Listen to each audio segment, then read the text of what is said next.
She knew exactly who he was the moment he walked through her door. The man standing in her lobby wasn't a stranger. He was the man who had once loved her sister, the man her sister had destroyed with lies and silence, the man who had spent years believing he was the villain of a story he never got to finish. And somewhere in the drawer behind her, sealed and unread, were the letters that could have saved him years of pain. She handed him a room key. She smiled like nothing was wrong. Hit like and drop your city in the comments. Let me see how far this story travels. Now stay with me, because nothing about this week is going to go the way either of them planned. The storm came in from the northwest sometime around 3 in the afternoon, the kind that didn't announce itself with dramatic clouds or dropping temperatures. It just arrived, gray and certain and indifferent, the way bad weather always did along that particular stretch of coastline, as though the sea had grown tired of pretending it would behave. Claire Bennett was on her knees behind the front desk when she heard the car.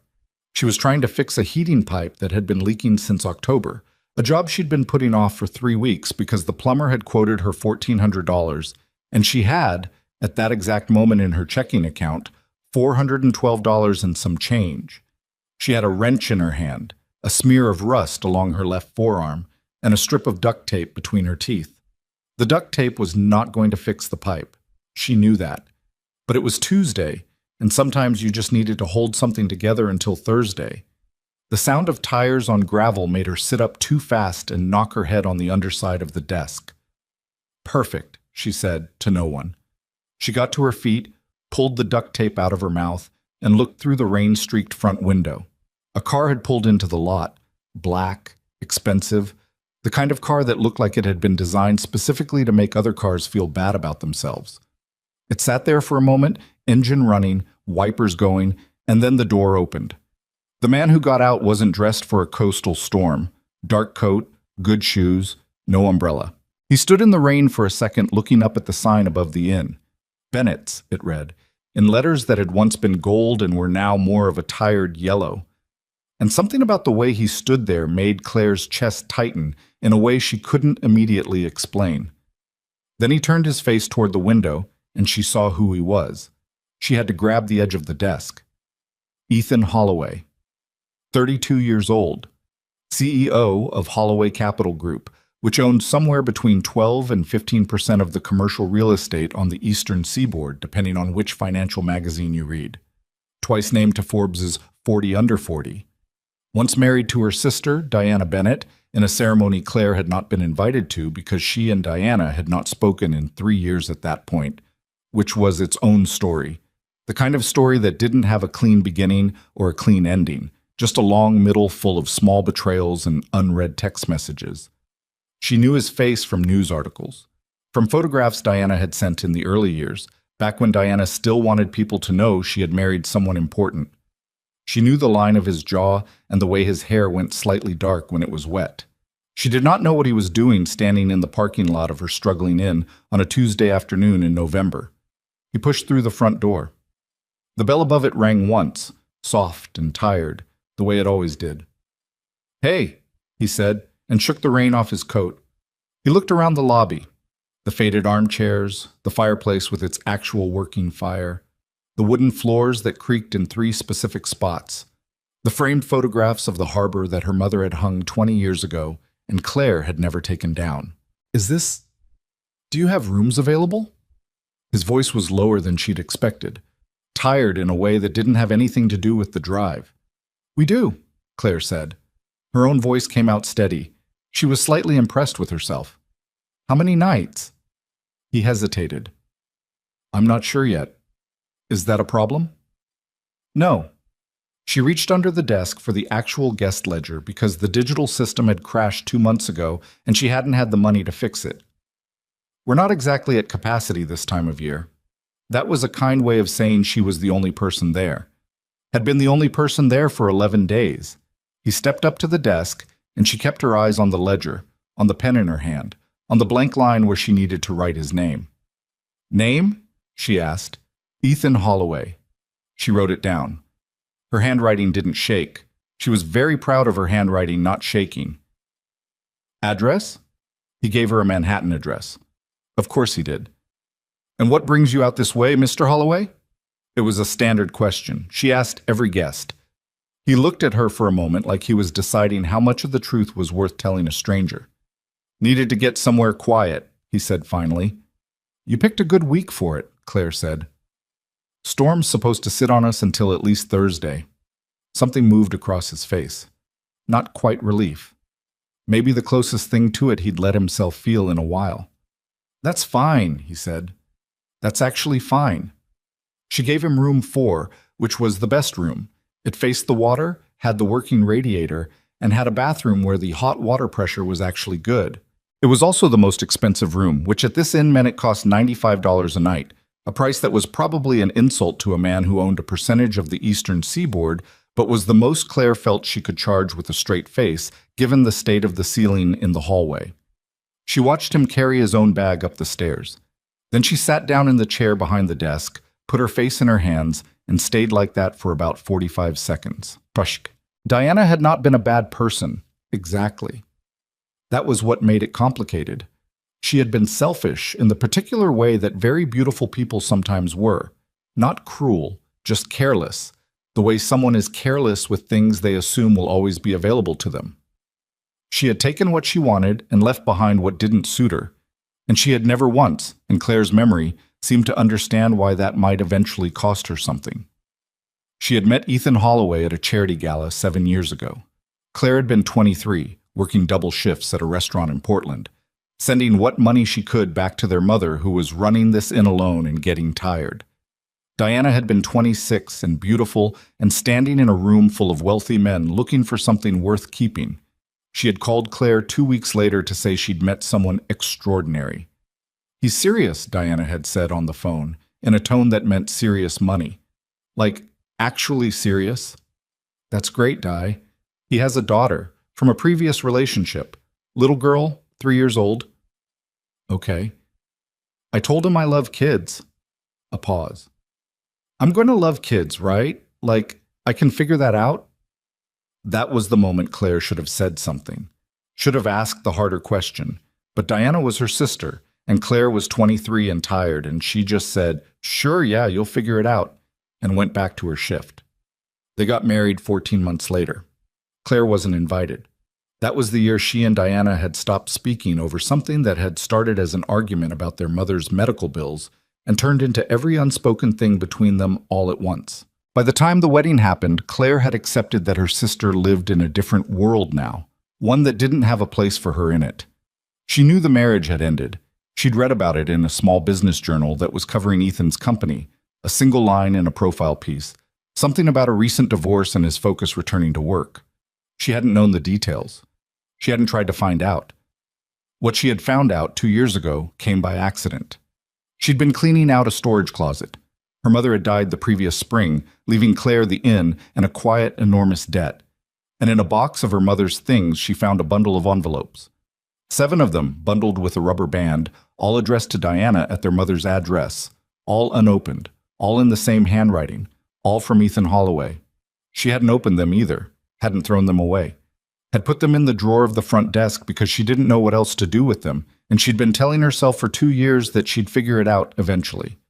She had not, in fact, figured it out. He came down for dinner at 7. The inn had a small dining room off the lobby, 6 tables, which was 4 more than she needed on most nights. She had leftover soup from the afternoon, bread she'd made that morning because baking was one of those things that helped her think, and a bottle of wine she'd been keeping back for a reason she'd never identified. She was setting a single place at the table nearest the fire when she heard him on the stairs. "You cook?" he said, stopping in the doorway.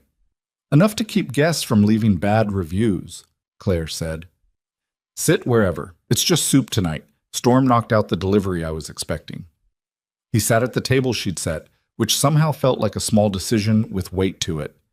He changed out of the rain-soaked coat into a dark sweater, and he looked, she searched for the word, smaller than he had in the lobby. Not in a bad way, just less armored. "Smells good," he said. "It's white bean and kale. My mother's recipe." She brought the bowl over, set it down, went back for the bread. "Wine?" "Please." She poured 2 glasses without thinking about it and then stood there for a second holding her own, not sure if she should sit or go back to the kitchen. You don't have to hover, he said, not unkindly. If you were going to eat anyway. I was, she said, which was true. She sat down at the next table over, which felt like the right amount of distance, close enough to be polite, far enough to make clear she wasn't crowding him. They ate in silence for a while. The fire popped. Rain hit the windows in irregular bursts. Outside, the harbor was invisible behind the dark and the weather, but you could hear it, the low repeated sound of water moving against the dock. This place is yours? He asked. My mother's. Was my mother's. Claire tore a piece of bread. She left it to me when she passed, along with the mortgage and the joy of negotiating with an insurance company that doesn't want to pay for a new roof. How long ago? 18 months, give or take. He nodded slowly, turning his wine glass. I'm sorry. Thank you. She waited a beat. You have a daughter, right? The question came out before she'd decided to ask it, which was a problem because she only knew the answer because of Diana, and Diana was a door she absolutely could not open. He looked up. Yeah, Sophie. She's 6. Something in his face shifted, the way faces do when people mention someone they love and miss in the same breath. She's with family this week. He stopped, tried again. I needed a few days. I get that, Claire said, and meant it. He looked at her for a moment, like he was trying to figure out if she was being polite or honest, and apparently decided on honest because he relaxed slightly. This probably sounds ridiculous, he said, but I drove past this place 3 times before I stopped. Why'd you stop the 4th time? The light, he said, and nodded at the window. You had a light on in the front window. Everything else along this road was dark and shut up for the season, and you had a light on. She thought about the lamp she kept burning in the front window. She kept it on because her mother had always kept it on, had said once that a dark inn looked like a dead inn, and a dead inn turned people away. She'd kept that lamp on every night for 18 months without thinking much about it. Glad it worked, she said. Me too, he said quietly, looking back at his soup. Me too. The storm got worse overnight. By morning, it was the kind of weather that rewrote your plans. The road that connected the inn to the main coastal highway had water running across it in 2 places. The weather report on Claire's phone showed the system stalling out, possibly through Friday, maybe into the weekend. She found him in the dining room at 7:30, standing at the window with a coffee cup, watching the water. Road's bad, she said. I know. I tried to check it this morning. He turned around. He had circles under his eyes, the kind that suggested he'd slept but not well. I'm not in a hurry, if that's okay. It's okay, she said. I'll put breakfast together. She made eggs and toast and didn't make a big thing of it. He ate and she refilled his coffee twice, and they didn't talk much, but it wasn't an uncomfortable silence. It was the kind of silence that settles in when 2 people have agreed, without saying so, that they're not going to perform anything for each other today. Around 10, he appeared in the doorway of the back hallway where she was trying to address the pipe situation again. What's broken? He asked. This pipe. She sat back on her heels. It's been leaking since October. She looked at the duct tape in her hand and decided not to finish that sentence. Do you have a pipe wrench? She looked at him. Are you offering to help or asking an inventory question? Offering, he said. I'm not doing anything else. She handed him the wrench. He was not, it turned out, a man who was precious about getting his hands dirty.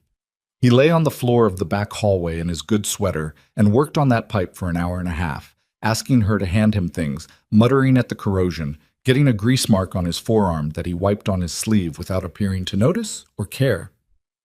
You own a construction company or something? She asked, watching him. Real estate development, some construction. He grunted at a reluctant fitting. I spent summers on job sites when I was in college.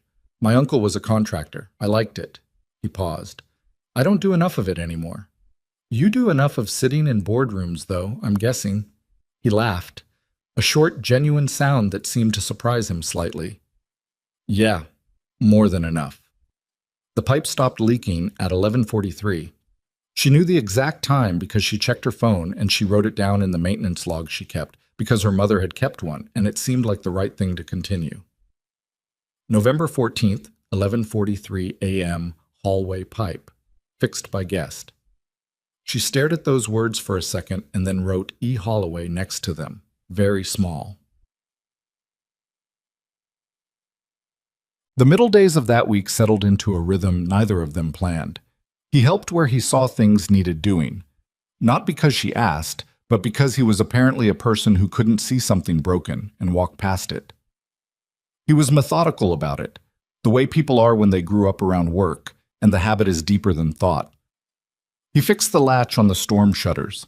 He replaced a fuse in the kitchen that had been making the lights flicker. He found a problem with the front door hinge that Claire had been compensating for so long she'd stopped noticing it. She cooked. She always cooked.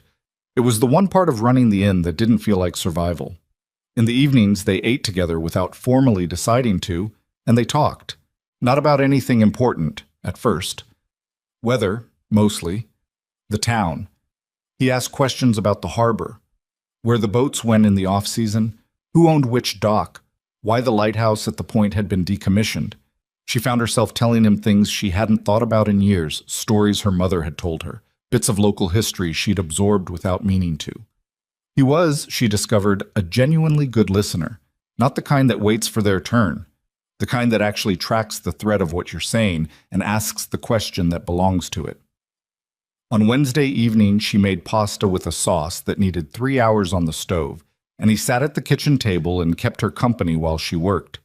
The radio was on.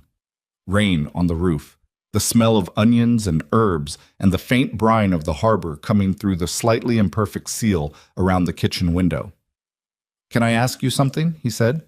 "Sure," she said, not turning from the stove. "How do you actually feel about this place?" Not the business answer. Actually. She was quiet for a moment, stirring. "I feel like it's a rock tied to my ankle," she said, and then immediately, "That came out wrong." "Did it?" "It's—" She turned down the heat and turned around, leaning against the counter. "When my mom was here, it was just home. I didn't think about whether it was viable or if the roof was going to cost more than I could raise or whether the off-season was going to last long enough to actually kill us. It was just the place I grew up." She looked around the kitchen. "Now it's all math, and the math doesn't work." He was watching her with that careful attention of his. "What would make the math work?" "A lot of money I don't have, or selling it." She turned back to the sauce. "Neither of which I'm willing to do." "So you're going to find a third option."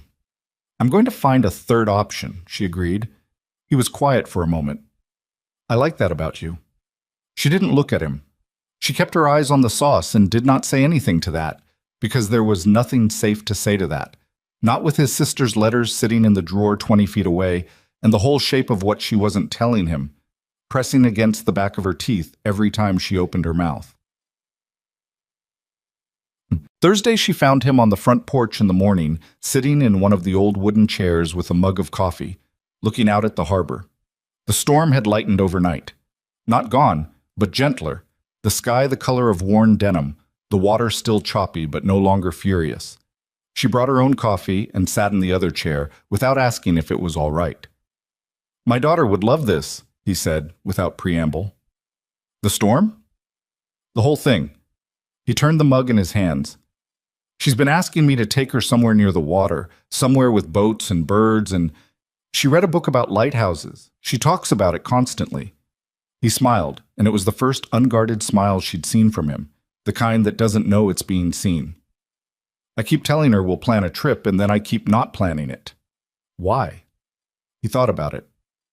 "Work. The easy answer is work." He watched a gull banking against the gray sky. "The honest answer is that it's just us, me and Sophie, and every time I try to plan something that's supposed to be good, fun, the kind of memory you mean to make, I get anxious that I'm going to get it wrong, that she's going to be disappointed, that I'm not enough to make it actually good." "You think that often? That you're not enough?" "More than I should," he said. She looked at the harbor, at the cold water, at the gulls. "For what it's worth, from a person who runs a place people come to when they need quiet, the bar for a good trip isn't as high as you think. She'd probably be happy with the birds and a hot chocolate." He laughed softly. "Yeah? Kids that age are so much cheaper to impress than we think." He was quiet for a moment, then, "Maybe we'll come in the spring." Sophie and me.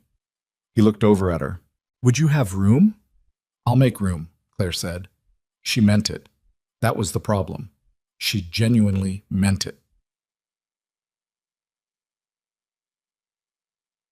The letters had been in that drawer since the second month after her mother died. She'd read the return address on the first one, E. Holloway, the Manhattan address, and known immediately who had sent them. Sent to Diana, to their mother's house, which meant Diana had given Ethan this address at some point, probably during the marriage, probably during whatever period Diana had wanted some kind of connection to home or family, or something she could point to and call roots. Claire had stared at the bundle for a long time the afternoon she found them. She had not opened them. She had told herself it was because they weren't hers to open, that Diana's correspondence was Diana's business, that she had no right. All of that was true. It was also true that she was afraid of what they said, because she'd heard her mother's version of the divorce, Diana's version, passed through their mother, heavily edited and simplified to something that made Diana the wounded party and Ethan the man who had failed her. And Claire had no reason at the time to question that version. She hadn't known Ethan. He was just the wealthy man her sister had briefly married. But letters.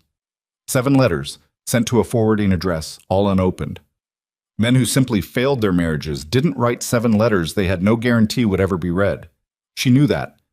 She had known it since the afternoon she put them in the drawer. She had just been telling herself she was respecting someone's privacy, when really she was avoiding a problem she didn't have the energy to solve. And now the problem had a face. And he was sitting on her porch talking about his daughter and lighthouses. Thursday night, after dinner, she did something she hadn't planned. She went to the drawer. She opened it. She took out the bundle of letters and held them on her lap in the back room for a long time. She did not open them, but she looked at the handwriting on the outside of each envelope. Same pen. Careful, deliberate letters. The kind of handwriting that doesn't happen by accident. These were written slowly. She could see that. Not dashed off. Considered. She put them back, closed the drawer, went to bed, and lay awake for 2 hours. Friday morning, he came downstairs and said his brother had called. Apparently he knows I'm somewhere on the coast, Ethan said, accepting the coffee she handed him. He didn't look thrilled about it. I made the mistake of calling him yesterday. He wants to drive up. You don't want that. He worries, Ethan said. He means well. He set the mug down. He has opinions about how I spend my time, what's productive, what's not. And sitting in a storm-bound inn fixing pipes is firmly in the not column. Firmly. He almost smiled. I told him the road was still bad. The road is still bad, Claire said, which was technically true. There was still water in the low section, though a careful driver could get through. He looked at her, catching her tone. Thank you, he said, for not correcting me. I maintain no opinion about the road, she said, and went to make breakfast. Tot. She was washing up after breakfast when she heard him in the lobby. On the phone. She wasn't trying to listen, but the inn was small and old and sound moved through it at will. Sophie, what do you mean you told Mrs. Adler you wanted a lighthouse birthday? A pause. His voice was different when he was talking to his daughter. Less careful. More reactive. Like the control he kept on himself in adult conversation didn't quite apply. You can't just tell your teacher you want a lighthouse. What does that even... Another pause, and then a laugh, sudden and real. Okay, yeah. We'll figure out the lighthouse, Sophie. Quieter. I miss you too, Bug.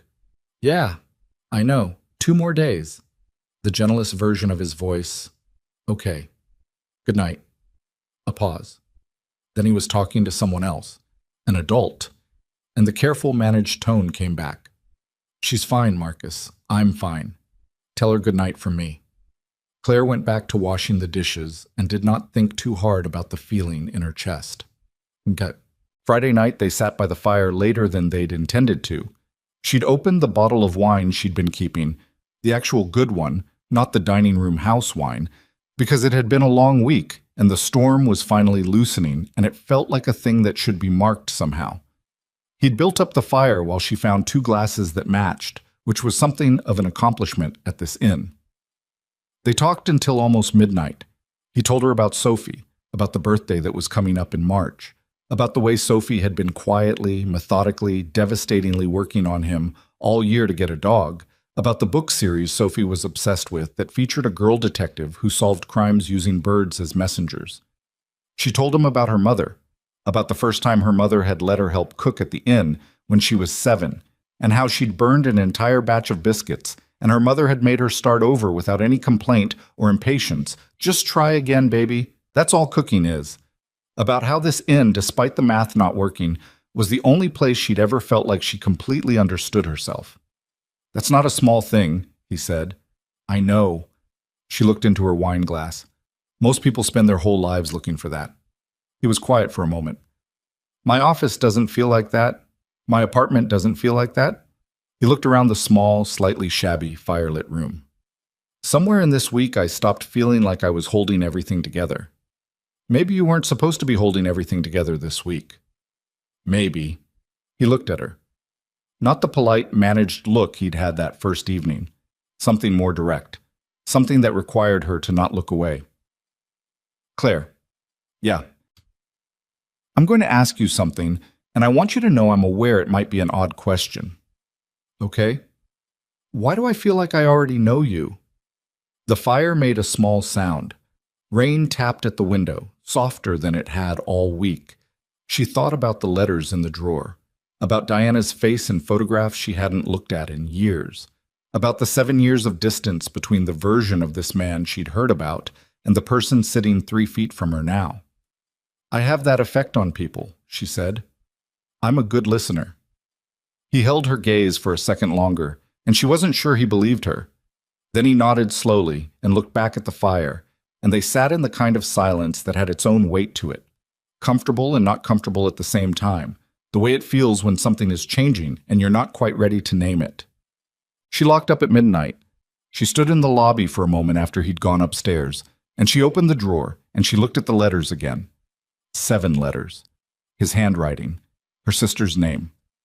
She thought about the conversation they'd just had, about the way he'd talked about his daughter, about the way he'd worked on that pipe for 90 minutes without being asked, about what he'd said on the porch.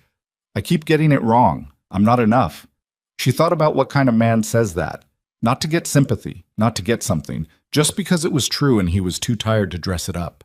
She thought about Diana. She thought about the version of events she'd grown up with. The careless, wealthy husband, the collapsed marriage, the sister who had been failed. She thought about 7 sealed letters. She put them back in the drawer. She turned off the front lobby light, all except the small one in the window, the one her mother had always kept burning. She went upstairs, and she did not sleep for a long time. The road cleared on Saturday morning. She knew it before she checked, could feel it in the way the inn was quiet. Not storm quiet, but the regular quiet of a place waiting for things to return to normal. He came downstairs at 8 with his bag. Her heart did something she told it not to do. Road's clear, she said. Yeah, he set the bag by the door. I should get back. Sophie's coming home Sunday and I need to, he gestured vaguely. I need to do the things I've been avoiding all week. That's usually how it works. He stood at the front desk while she put together his bill. She added up the nights, wrote it on the paper, pushed it across. He looked at it for a moment. This is not enough, he said. That's what the room costs. Claire. That's what the room costs, she said again, quietly but clearly. He looked at her. He did that thing he'd been doing all week, that careful reading, like he was trying to see past the surface of something. Then he took out his wallet and paid in cash, which surprised her, and he left a separate amount on the counter that was more than the bill and less than charity, if that makes sense. Enough to matter, not enough to be an argument. The pipe, he said, when she started to push it back. For the pipe. She left it there. He picked up his bag. At the door, he paused and looked back. Spring, he said. I meant it, Sophie and I. I'll have room, she said. I meant it too. He nodded once, pushed through the door. She listened to his footsteps on the porch, on the gravel, the sound of the car door. She stood at the window, the one with the small lamp, her mother's lamp, and watched the black car pull out of the lot and disappear down the road. She stood there for a while after it was gone. Then she went to the drawer. She opened it. She picked up the letters. This time, she sat down. She sat with the letters in her lap for a long time before she opened the first one. The lobby was quiet. The lamp in the window threw a small circle of yellow light across the floor. Outside, the harbor made its low, patient sounds. Water against wood. The occasional creak of a mooring line shifting weight. The storm had moved on, but left the air clean and cold in the way coastal storms do, like the atmosphere had been wrung out and hung to dry. She told herself she was opening them because she needed to know, because she couldn't keep carrying something this heavy without at least understanding what she was carrying. She peeled back the flap of the first envelope carefully, the way you do when you're still pretending you might not go through with it. The letter was dated 3 years ago. March. 3 months, she calculated quickly, after the divorce had been finalized. Diana, I'm not writing to argue or to relitigate anything. I know that won't accomplish anything, and I'm honestly too tired for it. I'm writing because Sophie asked about you last week. She asked why you don't come to her school things anymore. She's 4. I didn't know what to tell her. I want to be fair about this. I've tried to be fair. But I need you to know that whatever you've told your family about why we ended, I hope at some point you'll find a way to tell the truth. Not for me. I've accepted that I can't make you do that. But for Sophie, who is going to grow up and ask questions, and I'd like her to have access to accurate answers when she does. I'm not asking you to come back. I'm not asking for anything. I just need you to know that she's doing well, in case you care about that, and that I told her you love her even though I'm not certain that's something you know how to do right now. Eclair sat with that letter for a long time. Then she opened the second one. She read all 7. By the time she got to the last one, written 14 months ago, shorter than the others, with less of the careful restraint that marked the early letters, she had a very clear picture of something she had suspected and spent years not wanting to confirm. The last letter was 3 paragraphs. In the second paragraph, Ethan wrote, I'm done trying to reach you, not because I'm angry, though I have been. I'm done because Sophie deserves to stop waiting for something that isn't coming, and I need to let her stop waiting. I'm going to stop telling her you might come to things. That's on me. Should have stopped saying it sooner. I don't know what version of our marriage you've been telling people. I have a reasonable guess. I just want you to know that the people in your life who believe that version don't know you the way I thought I did. And I'm sorry for that, genuinely. Because the person I thought you were was actually someone I could have loved a long time. That's the last I'll say. Claire folded the letters back into their envelopes. Her hands were steady. Her chest was not. She sat in the quiet lobby of her dead mother's inn, and she thought about Diana. The real Diana. Not the story of Diana. Not the wounded version her mother had eventually absorbed and retold. She thought about a 4-year-old girl asking why a woman had stopped coming to school things. She thought about a man who had written 7 careful letters to someone who had never opened a single one of them. She put the letters back in the drawer. She did not sleep at all that night. The inn stayed empty through the rest of November. She had 3 bookings in December, which was normal. A couple who came every year for their anniversary, a man who had been coming alone for 4 years and never explained why, and a family with young children who filled the hallways with noise and left the dining room in a state that took 2 hours to clean, but which Claire didn't mind because noise in the hallways was the opposite of what the inn sounded like the rest of the month. She kept the lamp in the front window burning. She didn't think about that consciously. She'd always kept it on. It was just what she did. But sometimes, locking up at night, she'd stand in the lobby and look at the glow of it against the dark outside and think about a man who had stopped because a light was on when everything else along the road was dark. She thought about the letters more than she wanted to. She thought about what she was supposed to do with them, which was a question she'd been avoiding for 2 years and could no longer pretend she wasn't avoiding. There was a difference between didn't know and couldn't face. She'd been in the second category the whole time, and knowing that wasn't comfortable. She could mail them. That was the obvious answer. Mail them to Ethan's address. She had it. She'd written it in the guest ledger, with a note explaining what they were and where she'd found them. She drafted that note 3 times on different occasions and deleted it each time, because the note required her to explain who she was. And explaining who she was meant explaining that she'd known, from the first moment he walked through the door, exactly who he was and what his connection was to her family. That was the wall she kept hitting, not the letters themselves. The before the letters, the week at the inn, The soup and the wine and the conversation on the porch about his daughter wanting to see a lighthouse. The way she'd felt during all of that, which was something she was also not ready to name directly. She started 3 emails and finished none of them. She told herself she'd figure it out after the holidays. January was brutal in the way January on the coast always was, gray and cold and long, with a kind of quiet that sat on you like weight. She had no guests. She had a leaking window in room 3 that she addressed with weather stripping and hope, a heating bill that made her close 2 of the upstairs rooms entirely, and a letter from the bank that she opened and then put in a drawer because she wasn't ready to fully face it yet. She cooked elaborate meals for herself because it was something to do. She repainted the hallway a slightly different shade of cream, not because it needed it, but because the act of repainting something felt like progress. She called her friend Joanna, who had grown up in the town and moved to Portland, and called every few weeks with a cheerful insistence that Claire should also move to Portland. "The inn is never going to be financially sustainable," Joanna said on a Tuesday evening in January, in the gently brutal tone that only good friends can sustain. "You know that. Plenty of small inns. Claire." "The summer season." "Claire." She was quiet. "I'm not saying give up," Joanna said, softer. "I'm saying you've been white-knuckling this alone for 18 months and you look exhausted every time we video call, and I want you to at least admit to yourself that you have options." "I don't want options," Claire said. "I want this to work." "Why?" "Because it's the last thing left that's hers." Her voice came out smaller than she intended. "If I let it go, what does that leave?" Joanna was quiet for a moment. "You," she said finally. "It leaves you." Claire didn't have anything to say to that. She sat with the phone against her ear in the kitchen, looking at the copper pots her mother had hung on the wall 20 years ago, and she told herself she was not going to cry about this tonight, and she mostly succeeded. After she hung up, she went to the drawer in the lobby and looked at the letters for a while without touching them. Then she made tea, which was not a solution to anything, but was available. February came in cold and stayed that way. She'd been watching a window in the dining room that had been slowly separating from its frame, a gap she could get 2 fingers into on the worst days, which let in a draft that made the east side of the room nearly unusable.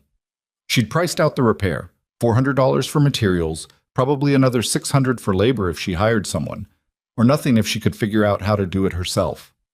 She was watching a tutorial video on her laptop at the kitchen table on a Thursday morning when her phone rang. She didn't recognize the number. She almost didn't answer it, but it was February and she was lonely enough that an unknown number felt like company. "Is this Claire Bennett?" "It is." My name is Marcus Holloway. I'm Ethan Holloway's brother." The tutorial video kept playing on her laptop, a man demonstrating the correct application of Windows sealant. She reached over and closed it. "Okay," she said. "I got your number from the inn's website. I hope that's all right."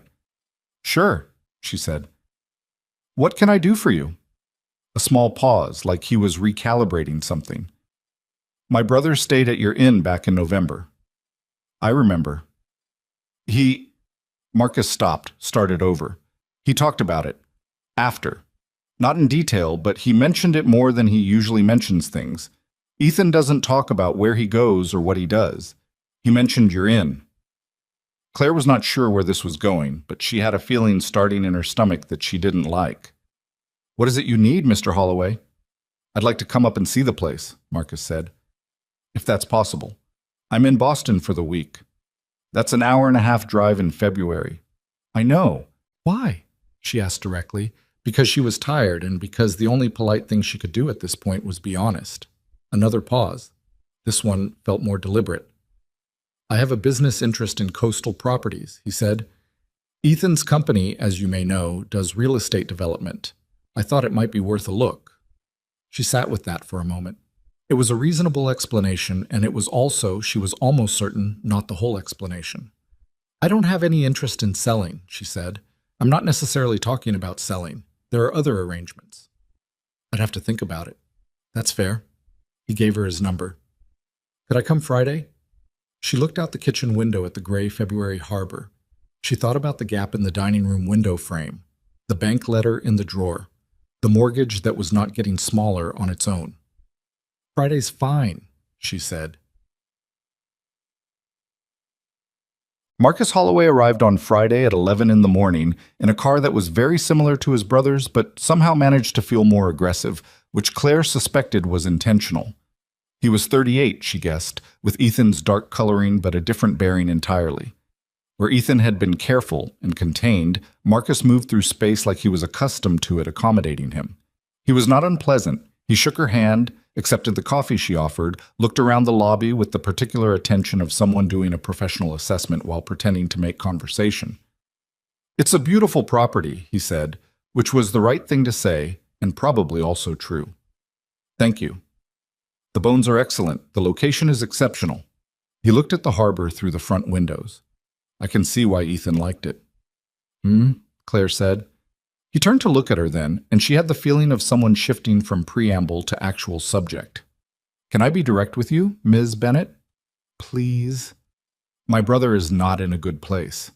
He said it plainly, without drama, but also without softening.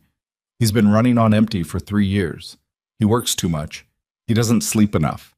And he has a 6-year-old daughter who needs more of him than he's been able to give because he's been keeping himself together with business and routine. He paused. He came back from this trip in November, different, not dramatically, but I've known him his whole life, and there was something eased in him that I haven't seen in years. Claire kept her face neutral. "I'm glad the stay was restful." "It wasn't just the stay." Marcus looked at her steadily. "He mentioned you. I'm sure he was being polite." "Ethan is not polite," Marcus said. "He's courteous, which is different. Polite people say what's expected. Ethan doesn't mention things unless they matter to him." She was quiet.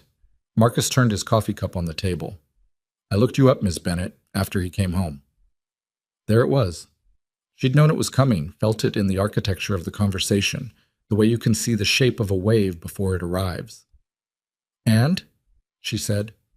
"And I know who your sister is." His voice was even. Not accusatory, not warm, just even. "I know that Diana Bennett was married to my brother for 2 years. I know how that ended." He met her eyes. "And I know that you knew who he was when he walked through your door." The dining room was very quiet. A gull went past the window. "Yes," Claire said. "I did." "You didn't tell him." "No." "Why not?" She thought about how to answer that. The honest answer had several layers, and she wasn't sure she owed him all of them. "Because I didn't know how," she said finally. "And because I was afraid." Marcus studied her for a moment. "Afraid of what?" "That it would ruin the week." She said it quietly, but without apology.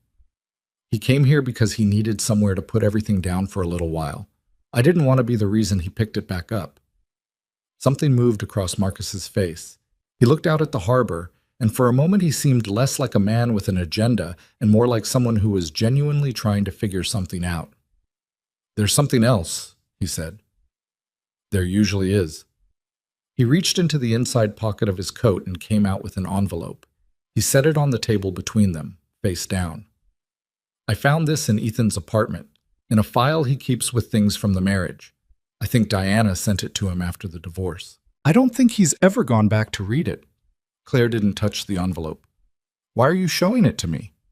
"Because whatever's in it," Marcus said, "is connected to what happened between them, and you have information that might help Ethan understand that period of his life. Specifically," he paused, "I know there were letters he wrote to Diana that were never delivered. Our mother mentioned it once, years ago, and then never again." Claire's hands were very still on the table. "I don't know where those letters are," Marcus said, "but if they exist, and if they ever surfaced, that would be complicated. For Ethan. He's finally in a stable place. He's finally moving forward." He looked at her directly. "I'd like things to stay uncomplicated." There it was, laid out in plain language. "You're asking me not to tell him," Claire said. "I'm asking you to think about timing." Marcus turned the envelope over. She could see now that it was sealed, addressed in handwriting she recognized as Diana's, the large looping letters she'd always had, and about whether some truths serve a purpose or whether they just blow things up, Claire finished. "Yes," She looked at the envelope, at the coffee between them, at the harbor out the window, cold and flat and going nowhere. "And if I did decide to tell him," she said slowly, "you'd prefer I not do that." "I prefer my brother not get hurt again." "By the truth?" "By the circumstances around the truth," Marcus said precisely. "There's a difference." She thought about that. It was not entirely wrong as distinctions went. Circumstances mattered. Context mattered. The fact that she'd spent a week with this man under false pretenses, even kind ones, even well-intentioned ones, was not a small thing. She knew that. But she also thought about those letters, about a 4-year-old girl asking why a woman had stopped coming to school things, about the people in your life who believe that version don't know you the way I thought I did. "What's in it for you?" she asked. "I mean specifically, not the version about protecting your brother, the real version." Marcus looked at her without flinching, which she respected. "I've spent 3 years helping him put himself back together," he said. "I'm not going to watch someone from Diana's family take him apart again." It was honest, at least. Ugly in the way honest things sometimes were, but honest. "I see," she said. "There's also this." He reached back into his coat and set something else on the table. A check. Her name on it. A number that made her breath catch somewhere in her throat. "For repairs," he said. "No conditions on how it's spent. The inn needs work and you need capital. That's just a fact." She looked at the check for a long time. The gap in the dining room window frame, the bank letter, the $400 for materials she didn't have, the third option she'd told Ethan she would find. She picked up the check. She looked at it. She set it back down. "No," she said. Marcus didn't move. "Ms. Bennett." "No," she said again, and her voice was quiet, but it was not uncertain. "I understand what you're doing, and I understand why you're doing it, and I'm not going to take your money. Not for this. It's not Mr. Holloway." She looked at him. "If I wanted to be paid to keep quiet about inconvenient things, I had that option for 2 years before your brother ever walked through my door. I didn't take it then either." She pushed the check back across the table. "I'm going to figure out the inn on my own. I've been doing it on my own." He studied her for a moment. Then he picked up the check and folded it back into his pocket. "What are you going to do?" he said. "I don't know yet," she said honestly, "but I'm going to do it without taking money from someone who wants something from me." He stood, buttoned his coat. He looked, she thought, like a man who had come here expecting one outcome and was leaving with something he hadn't prepared for. At the door, he turned back. "He's planning to bring his daughter in March," he said. "Spring, he told me." "I know," Claire said. "He's looking forward to it." "I know that too." Marcus looked at her for a moment with something that might have been reluctant respect or might have been calculation. She couldn't quite tell which and thought it was probably both. Then he nodded once and left. She sat at the table for a long time after his car pulled out of the lot. Then she went to the lobby. She opened the drawer. She took out the bundle of letters, all 7 of them, still in their envelopes, still in the rubber band her mother had put around them for reasons Claire had never asked about, and now never could. She set them on the desk in front of her. The weeks after Marcus's visit were the longest of the winter. She knew what she needed to do. She'd known it, if she was honest, since the night she'd read the letters. Maybe since the moment she'd first seen Ethan Holloway's name on the guest ledger, his handwriting careful and deliberate. But knowing what you need to do and doing it are separated by an enormous amount of ordinary time. The kind of time you fill with cooking and repainting hallways and watching window repair tutorials and calling friends in Portland who tell you things you aren't ready to hear. She drafted the letter to him 6 times. The first draft was too formal. It read like a legal document, which was not what she was going for, but was what happened when she was nervous and defaulted to precision.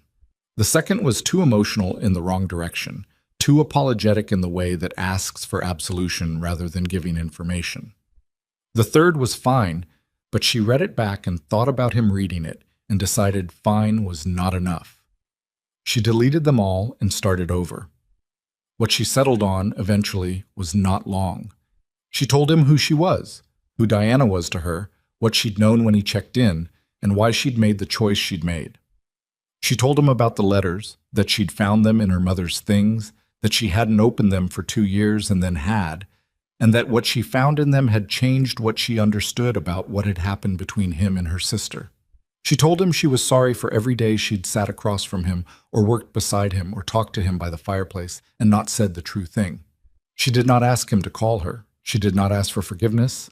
She did not suggest that they continue anything. She just wrapped the 7 letters back in their rubber band, put them in a padded envelope with her letter on top, sealed it, and drove to the post office before she could read it again and change her mind. March arrived.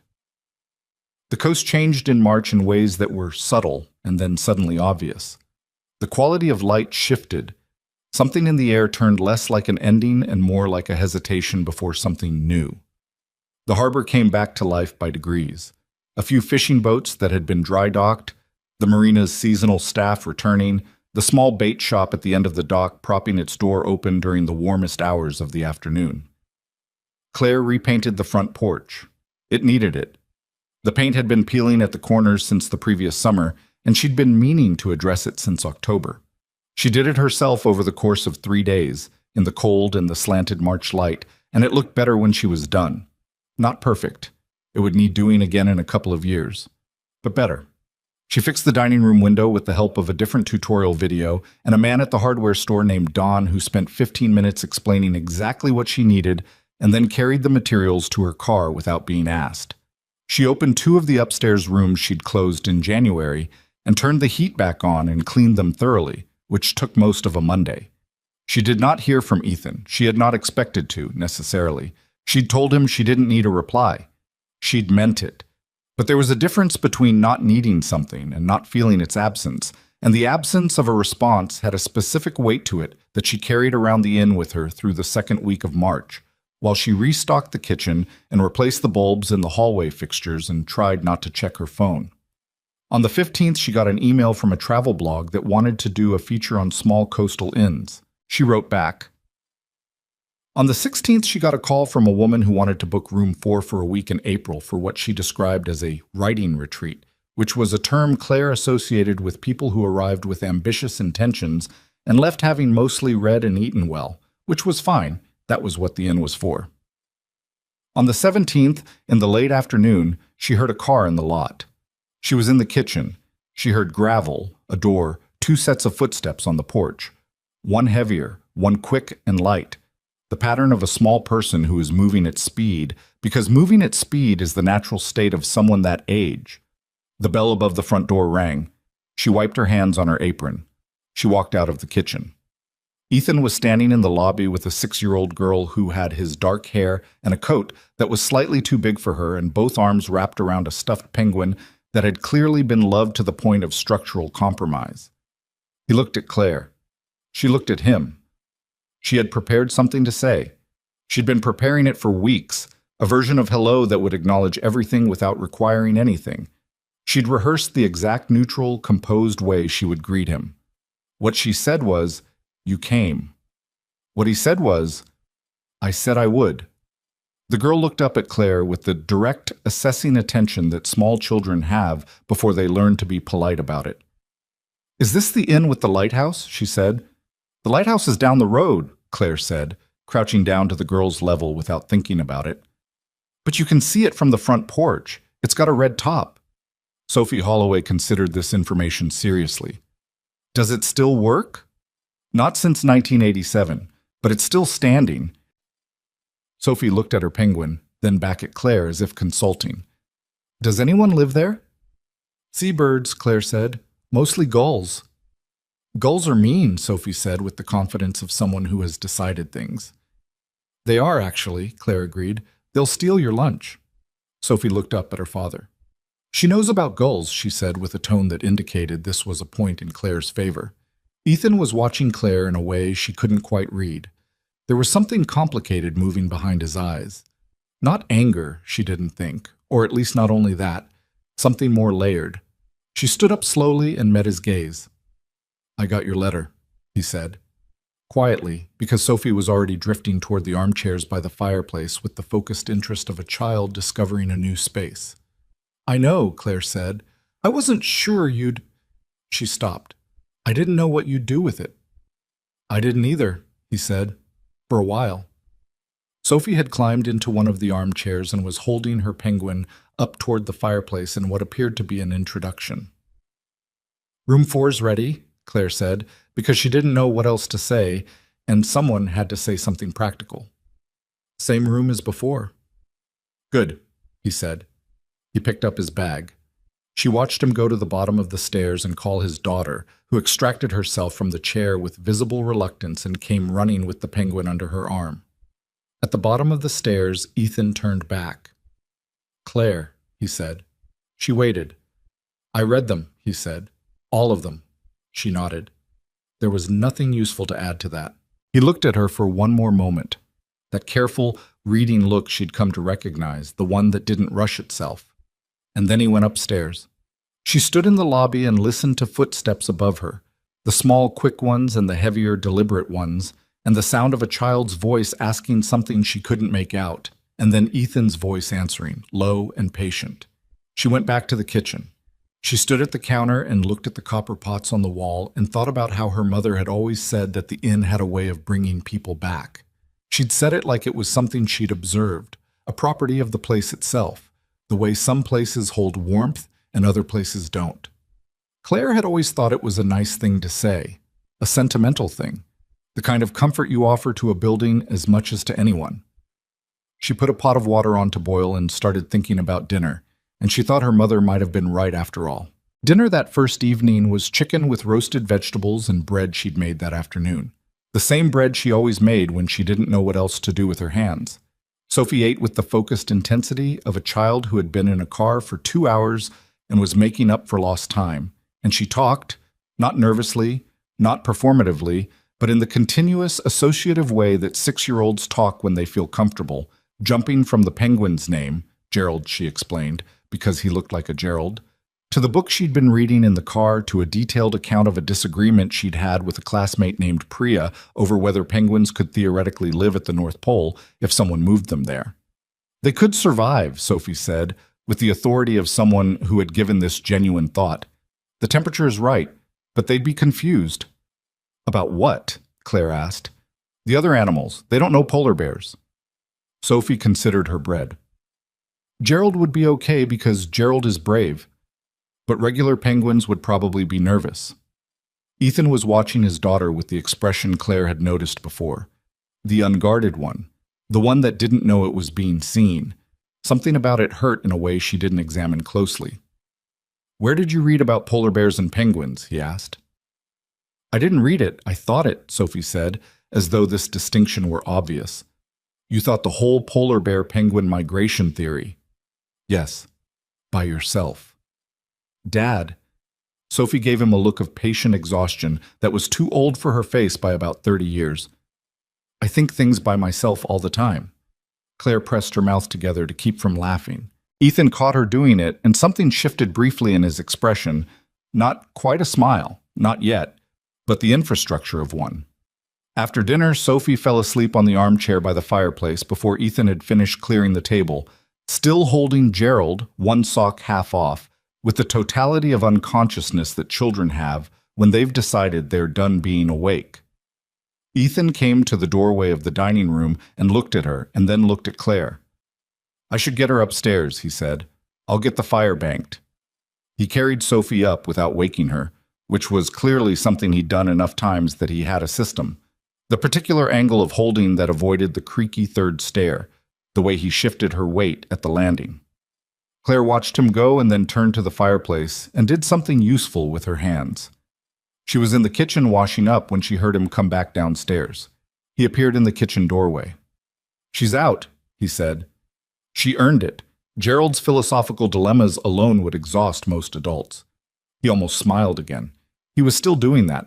Almost, but not quite, like the full version of it required something to be settled first. Do you want tea? She asked. Or there's the rest of that wine from dinner. Tea is fine. She put the kettle on.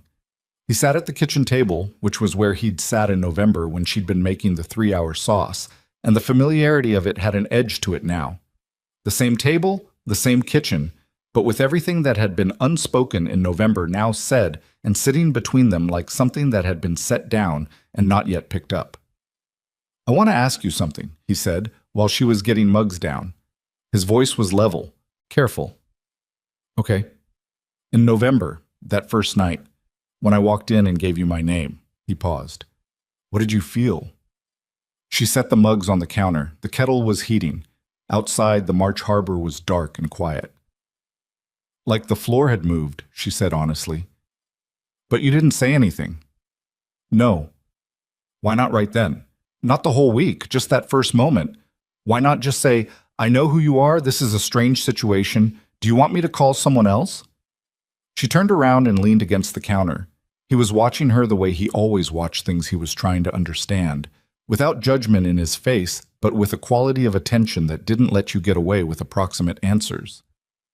"Because you looked exhausted," she said, "and because you'd driven to the end of a coastal road in a November storm and stopped at a dark inn because there was a light on, and because something in me—" She stopped.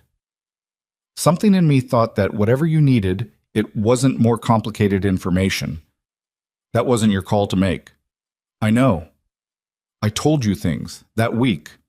His voice stayed even, but there was something moving underneath it. "About Sophie, about—" He stopped himself. "I said things I don't say to people." "I know that too." "And the whole time I knew," she said. "Yes." He was quiet. The kettle started to whistle and she turned and poured water into the mugs and brought them to the table and sat down across from him. Because this conversation required sitting down across from someone and not hiding behind the act of making tea. "I found the letters in a box of my mother's things," she said, before he could continue. 14 months after she died. I didn't know they existed. Diana had apparently given your address to my mother at some point during your marriage, and when the letters started coming, my mother kept them. I don't know why. I don't know if she meant to give them to Diana, or if she just couldn't bring herself to send them back or throw them away. She wrapped her hands around her mug. "I found them, and I didn't open them for 2 years. "Why not?" "Because I'd only ever heard one version of what happened between you and Diana," she said.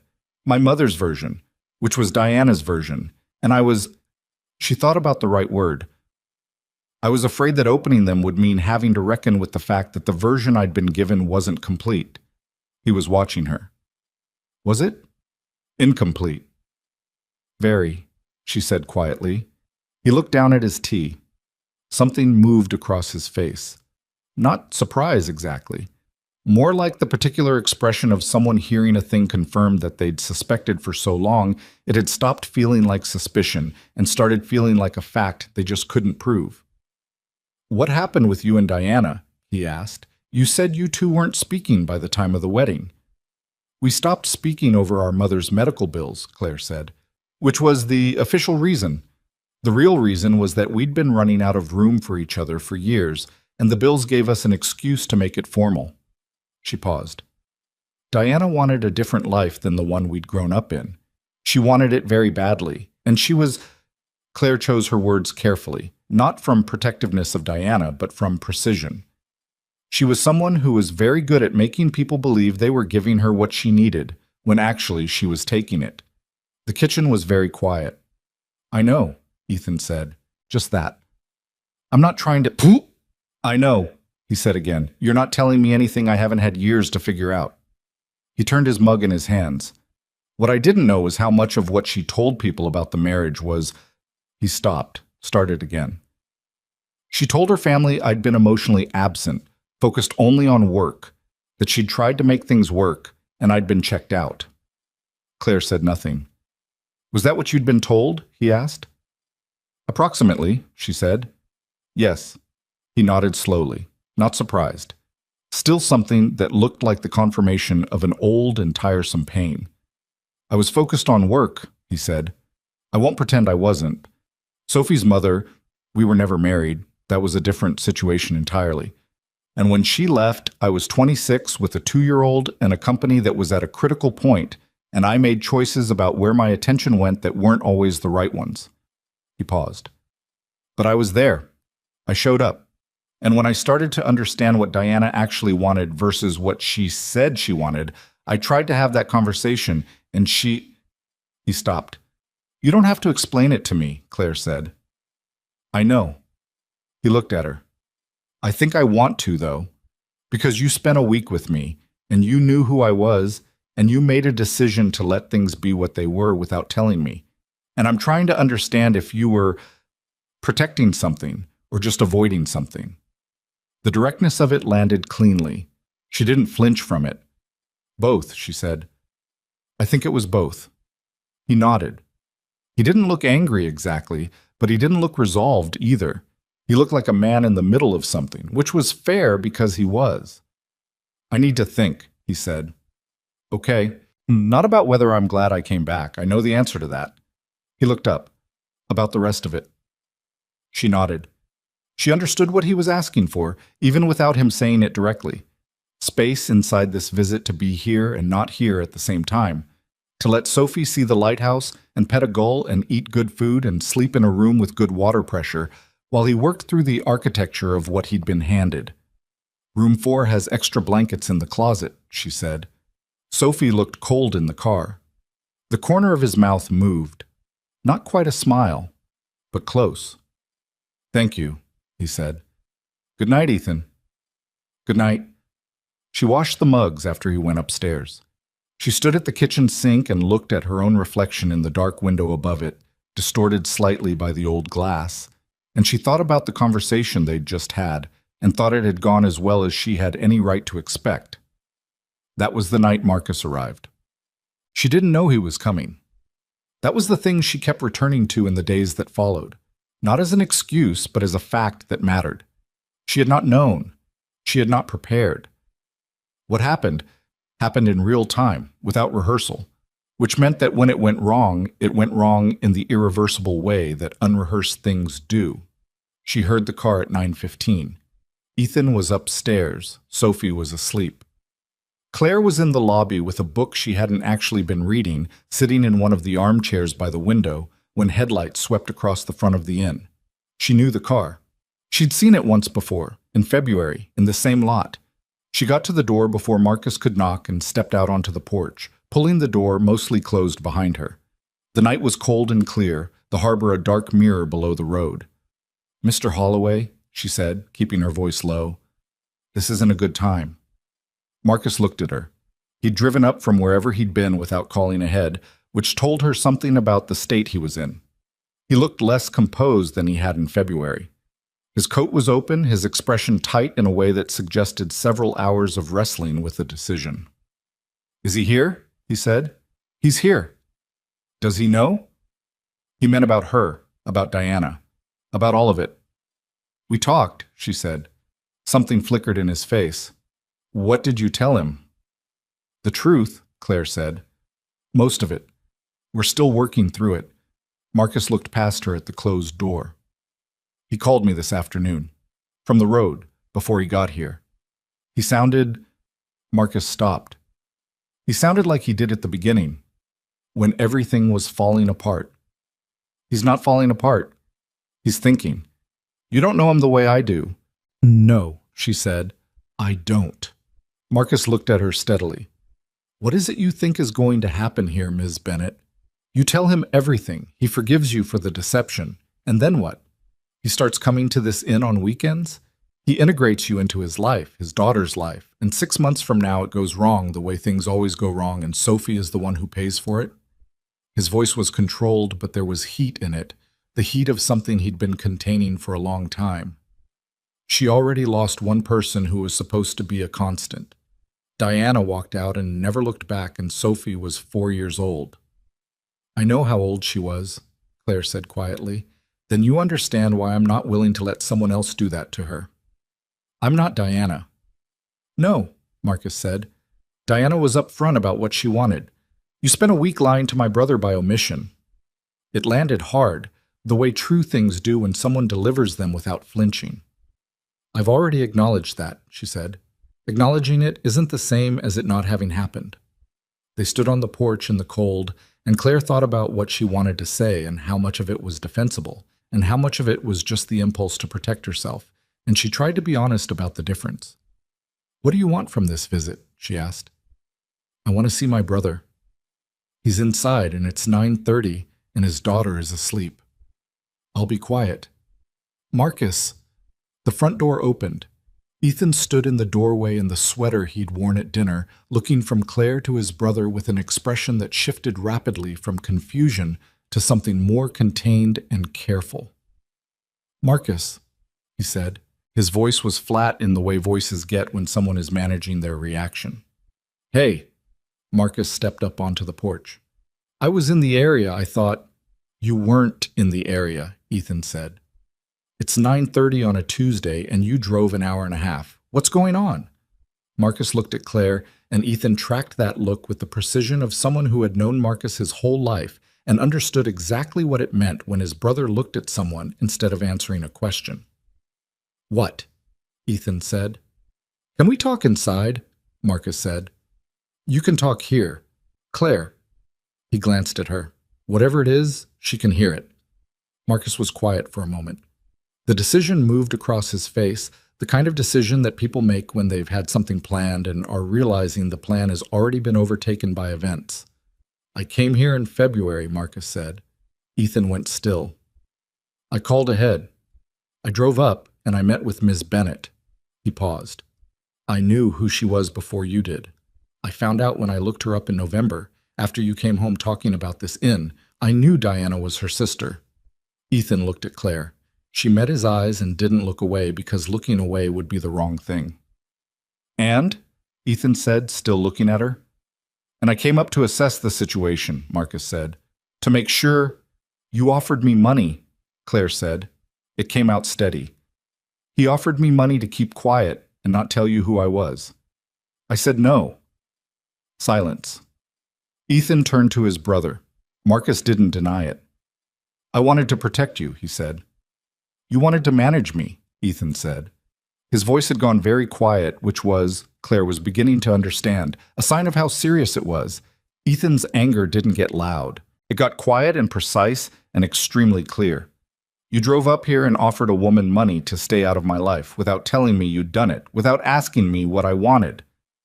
You would have come up here anyway. Yes, Ethan said, I would have, because I'm an adult and it was my decision to make, mine. He looked at his brother for a long moment. How long have you been making decisions for me, Marcus? I haven't. The Carlisle deal last year. You pulled that without consulting me because you decided it would stress me out. The timing was the thing with Sophie's school. You talked to the admissions director before I did because you decided I'd say the wrong thing. Marcus was quiet. I do not need you to manage my life, Ethan said. I need you to trust me to live it. You were in pieces, Marcus said, and the control in his voice slipped slightly, just at the edges. After Diana, you were in actual pieces, and you wouldn't let anyone help, and I watched you hold yourself together for 3 years through sheer... He stopped, looked at the porch floor. I'm not sorry for worrying about you. I'm not going to pretend I am. I know, Ethan said. I know that. Something in him eased slightly. Not resolved, but less rigid. But what you did wasn't worry. What you did was make a choice on my behalf that you had no right to make. And now I'm standing here finding out about it, which means the whole time I've been here... He stopped himself. He turned to Claire. This was the part she'd been bracing for. She could feel it coming, had felt it coming since the moment the door opened and Ethan appeared on the porch. You knew he came here, Ethan said. Yes. You didn't tell me. No. He offered you money and you turned it down and you still didn't tell me he'd come. I was going to... She stopped herself from finishing that sentence because I was going to tell you when the time was right was not a defense, it was a continuation of the same pattern he'd just articulated. I made another choice not to say something, she said instead. I thought I was protecting the visit, what you and Sophie were having here. I didn't want to introduce something that would... I didn't want to put Marcus in the room when what was already between us was hard enough. But that wasn't your call, Ethan said. The same words he'd used in the kitchen earlier in the evening, in a conversation that now felt like it had happened in a different chapter. That's a pattern, Claire. You keep making calls that aren't yours to make. She didn't argue. She couldn't. He was right. I know, she said. He looked at her for a long moment, that careful, reading look, but this time it was looking for something different than it had been looking for before, and whatever it found, she couldn't tell. His face closed in a way it hadn't been closed with her since the first evening of November, when he'd been a stranger and she'd handed him a room key and kept everything behind the desk. "I need to think," he said. It was what he'd said in the kitchen, but this time it had a different weight. He went inside. Marcus stood on the porch looking like a man who had accomplished nothing and broken something and knew both things simultaneously. "I was trying to help him," he said, not to her exactly. More to the cold air. "I know," she said. She went inside and left Marcus on the porch with that. The next morning was the worst morning. She woke early and lay in bed listening to the inn and trying to gauge what kind of day it was going to be from the sounds of it, the way she'd been doing since childhood. Her mother had done it too, reading the mood of the building the way farmers read weather. She could hear Sophie moving around upstairs, the light, quick footsteps, the sound of a door, then Ethan's voice, low, inaudible, then Sophie again. She got up and made breakfast because guests needed breakfast, and because she didn't know what else to do. Sophie came downstairs at 7:30 in her pajamas with Gerald under her arm and informed Claire that Gerald needed to see the lighthouse today because she had promised him.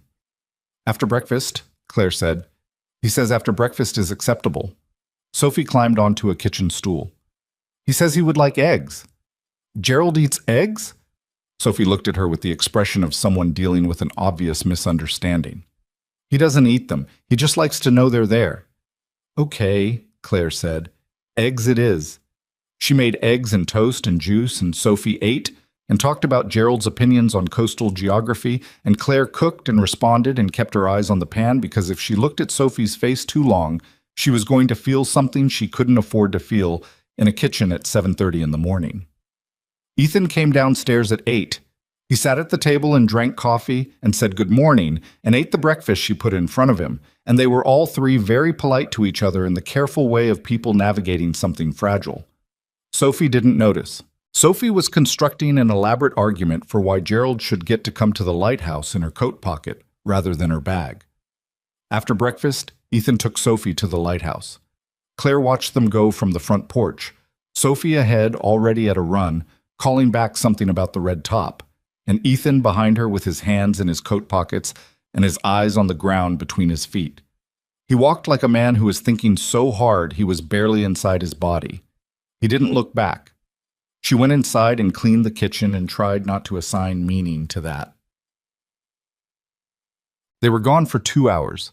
She occupied herself with things that needed doing, the dining room, the supply inventory she'd been putting off, a call with Dawn from the hardware store about a gutter on the north side that was pulling away from the fascia and would need to be addressed before summer. She was professional and efficient, and she did not once go to the front window to check whether a black car was still in the lot. She checked 3 times. It was still there. That had to count for something. When they came back, Sophie's nose was red from the cold, and she was holding a feather that she explained had come from a gull who had been rude to her near the water's edge, and she had kept the feather as evidence. "Of what?" Claire asked. "Of the crime," Sophie said very seriously. "The crime of being rude?" "You have to document everything," Sophie said, with an authority that suggested she'd heard this somewhere and absorbed it completely. She went upstairs to add the feather to what she described as her investigation materials, which apparently occupied the lower shelf of the closet in room 4. Ethan stood in the lobby. "She has investigation materials," Claire said. "She brought a folder," he said, "for the trip. I found out about the folder on the drive up." He paused. "I didn't question it." "Probably wise." A beat of silence, not the easy kind. "I talked to Marcus last night after you went inside," Ethan said. "He drove back around midnight." "How did it go?" "Like most conversations with Marcus. We said the things that needed to be said, and then we were both too tired to keep going." He looked at the floor briefly. "He's not a bad person. He's a person who loves me and doesn't trust that I can handle things, which is a very specific kind of problem to have with someone." "Are you okay?" He considered the question without deflecting it. "I don't know yet." She nodded. That was an honest answer. He crossed the lobby and sat in one of the armchairs by the cold fireplace. The fire wasn't lit yet, it was mid-morning, and leaned forward with his elbows on his knees. He was looking at the floor. She sat in the chair across from him because that seemed to be what was needed. "I've been thinking about the week in November," he said. She waited. "I told you things." He looked up. "Things I told you because I felt like you were someone I could tell them to. And now I'm looking back at that week and trying to figure out which parts were real and which parts were—" He stopped. "I don't know. Constructed." "Nothing was constructed," she said. "I didn't make you feel anything. I didn't manage you. You didn't tell me who you were." "No," she said. "I didn't. And I'm not going to keep saying I was wrong about that because I've said it and I mean it, and saying it again isn't going to make it more true." She held his gaze. "But the week was real. The conversations were real. Whatever you felt it on your own. I didn't engineer any of it." He was quiet. "The problem," he said slowly, "is that I can't separate them. The week and the secret. They're the same thing to me now. And every time I try to remember what it felt like to sit on that porch and talk about Sophie wanting to see a lighthouse, I hit the wall of knowing you had information I didn't, and you chose to keep it." "I understand." "I don't think you do," he said, not unkindly, "because you have context that I don't. You knew your sister. You knew what had happened. You could look at me and calibrate what I was. Adjust your understanding of the situation as you went. I was operating completely blind." That was the most direct he'd been, and it landed exactly where he meant it to. "You're right," she said. "I did have that, and I used it to make decisions about your experience without asking you. That was wrong." He leaned back in the chair, looked at the ceiling. She watched his face, the way things moved across it when he was thinking. It was a face that didn't hide much when it wasn't trying to. "I came back here," he said, to the ceiling, "because I read your letter, and I read those letters, and something in me said this isn't finished, that there's something here worth—" He stopped. "But I don't know how to trust my own read on it, because my read on people hasn't historically been very good. Diana wasn't your fault. Maybe not, but I chose her. I looked at someone who was showing me who she was, and I decided what I wanted to see instead." He looked back down. "How do I know I'm not doing that again?" It was the most honest question he'd asked, and she understood immediately that it wasn't rhetorical. He was asking her, asking the woman who had kept a secret from him for a week, whether she was currently showing him who she was or what he wanted to see. The audacity of the question was almost architectural in its precision. "You don't," she said. "Not for certain. That's just being a person. You make your read and you hold it loosely enough to revise it."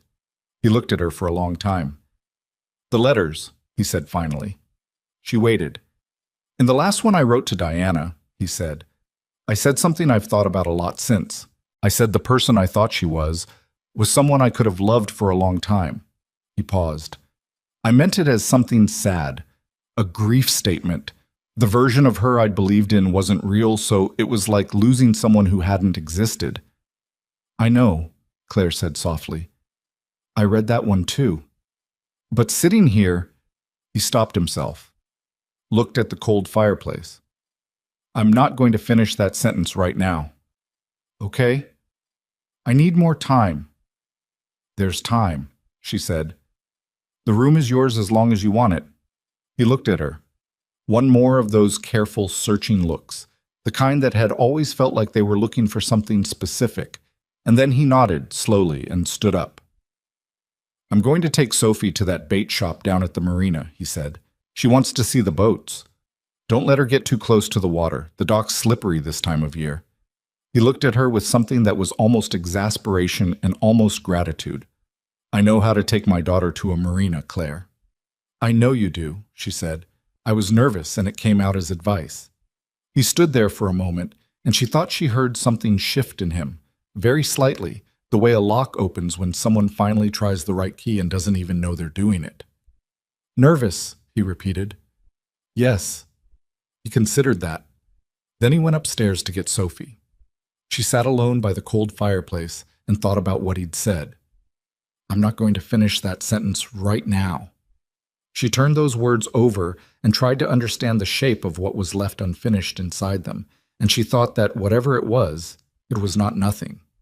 That was both the best and hardest thing about where they were.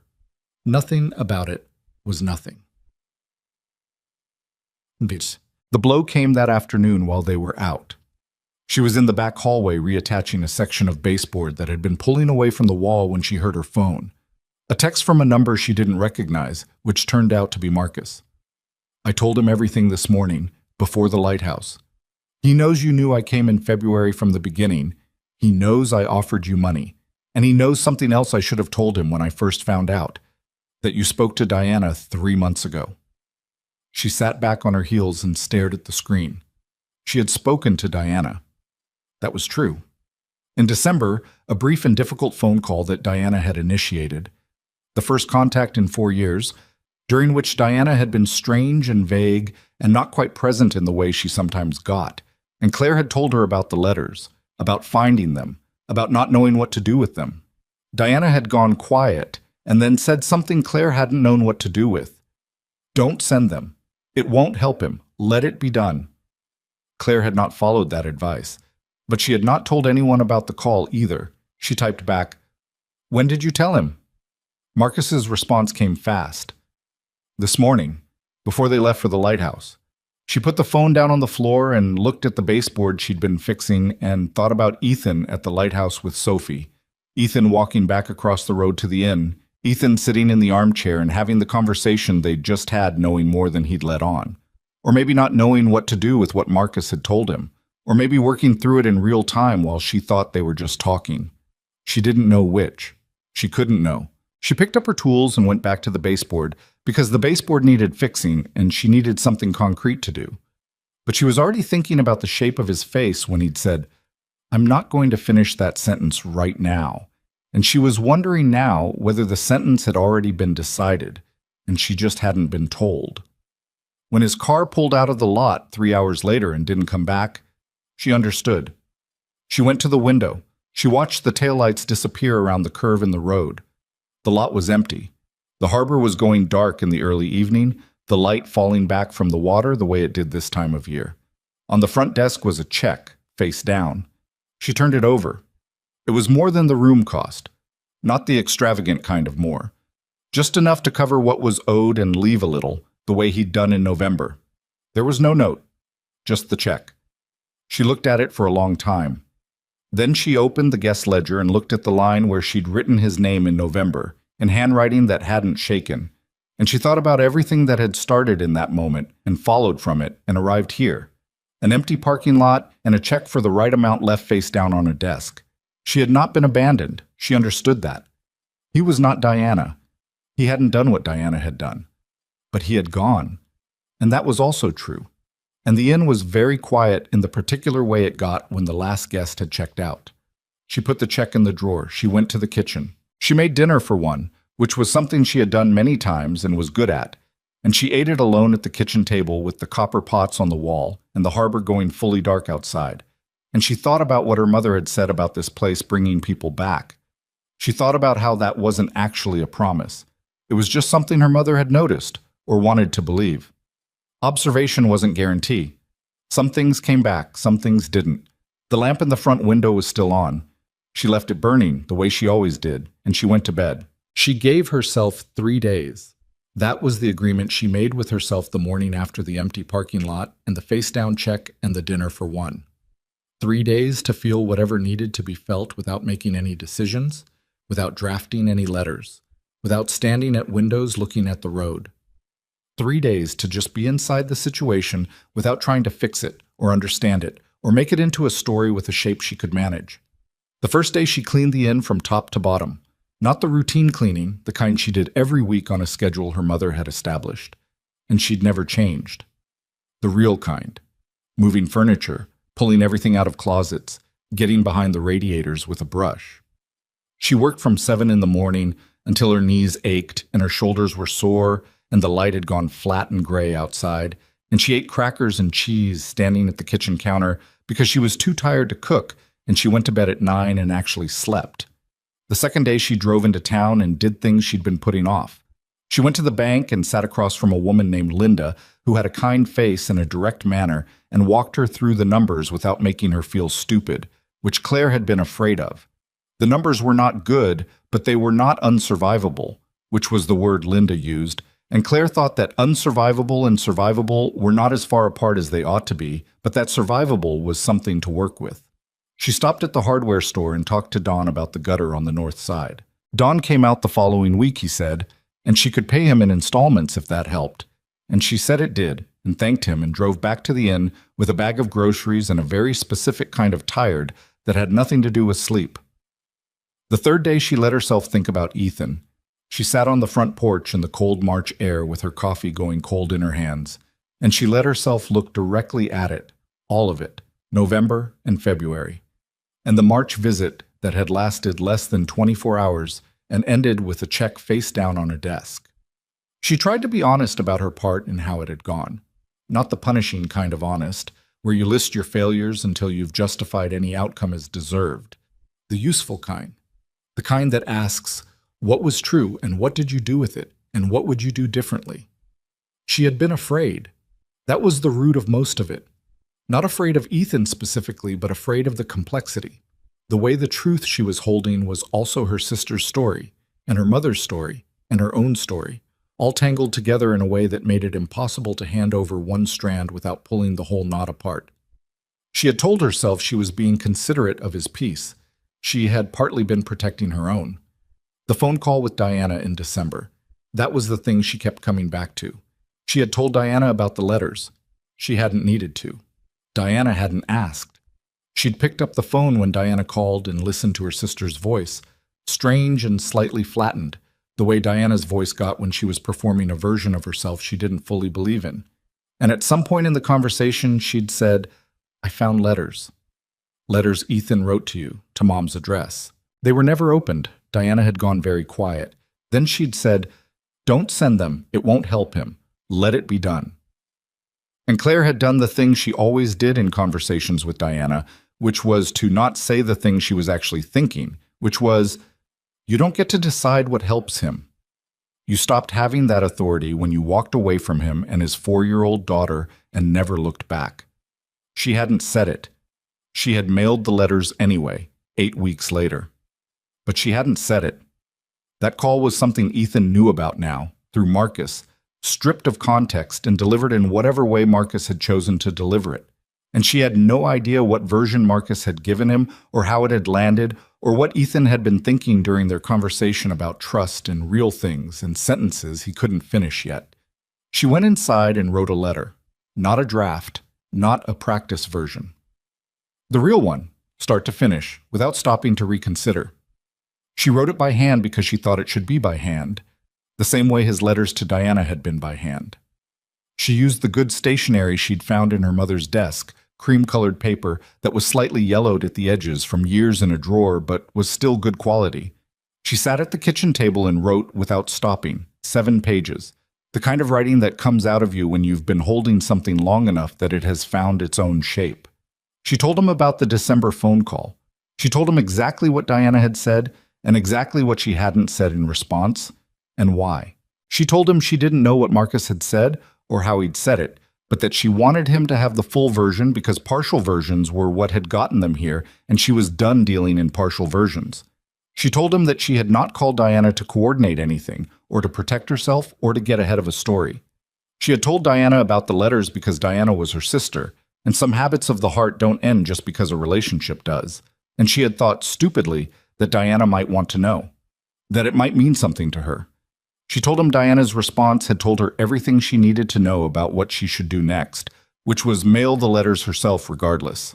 Then she wrote the hard part. I know you came back in March because something in you wasn't finished. I know you sat with me in that kitchen and said careful things and were trying to figure out whether what you were feeling was real or convenient. I understand why you left. I'm not asking you to explain it or defend it. What I want to tell you is that nothing about what happened in November was strategic. I didn't keep who I was from you in order to gain something or to position myself. I did it because I was afraid. And fear is a bad reason to do most things, but it's a very human one. And I've spent enough time pretending I'm above it.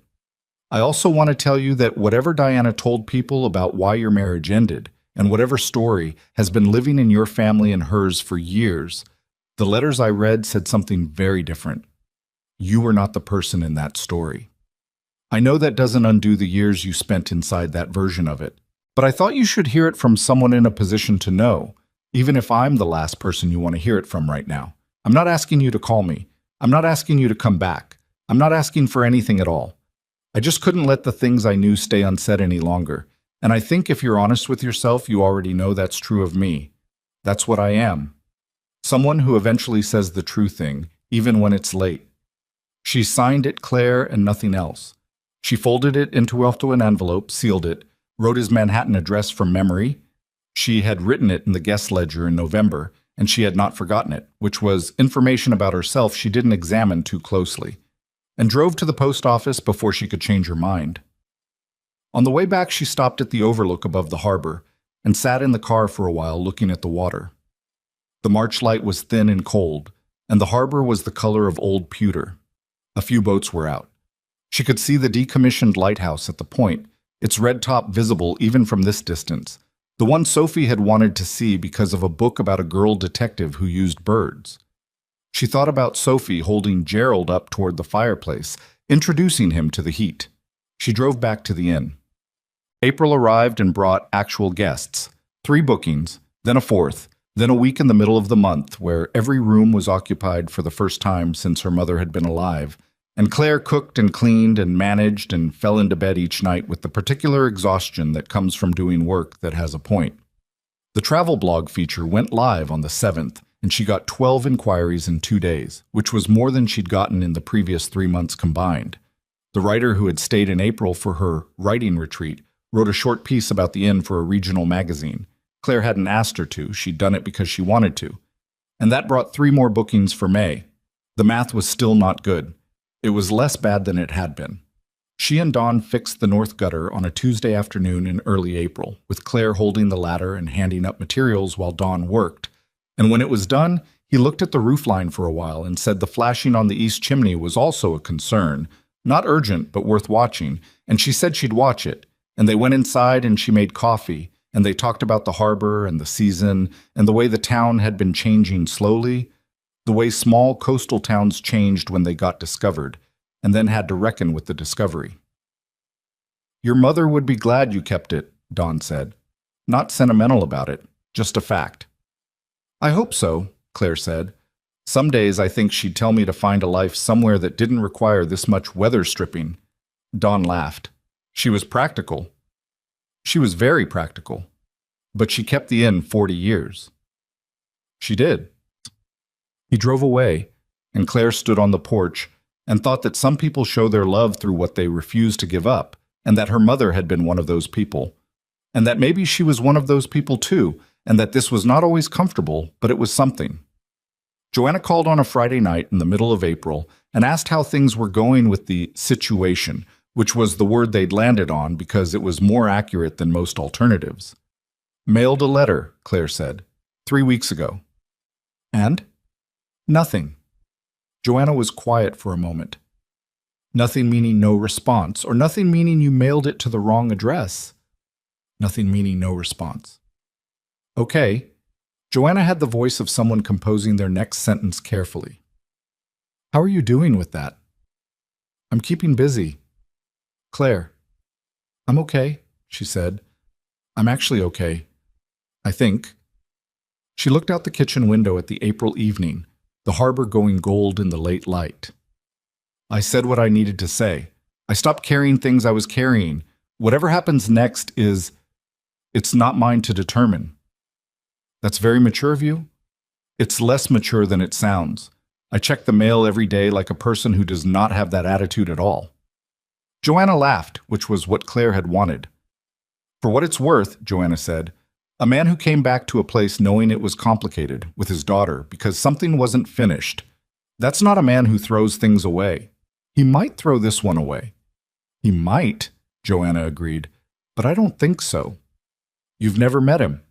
"No, but you've been talking about him for 6 months without knowing you were talking about him, and you've never done that before with anyone.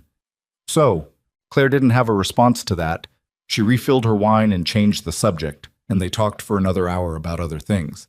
And when she hung up, she sat in the kitchen for a while with the quiet around her and thought about what Joanna had said, and thought that it was probably true, and that true things could be comforting and terrifying in exactly equal measure. The letter from Diana came on a Wednesday in late April. Not an email, an actual letter, handwritten on Diana's distinctive stationery. Thick paper, the kind she'd always used, part of the persona she'd built for herself in the years of the good marriage. Claire recognized the handwriting before she'd even finished pulling it out of the mailbox. She stood at the end of the drive for a moment, just holding it. She went inside and sat at the kitchen table and opened it. Diana's handwriting was the same as it had always been. Large, looping, not the kind that suggested someone was deeply interested in legibility, but the kind that looked good at a distance, which had always seemed to Claire very Diana. Claire, I know you sent the letters. I know because Marcus Holloway called me 2 weeks ago and told me.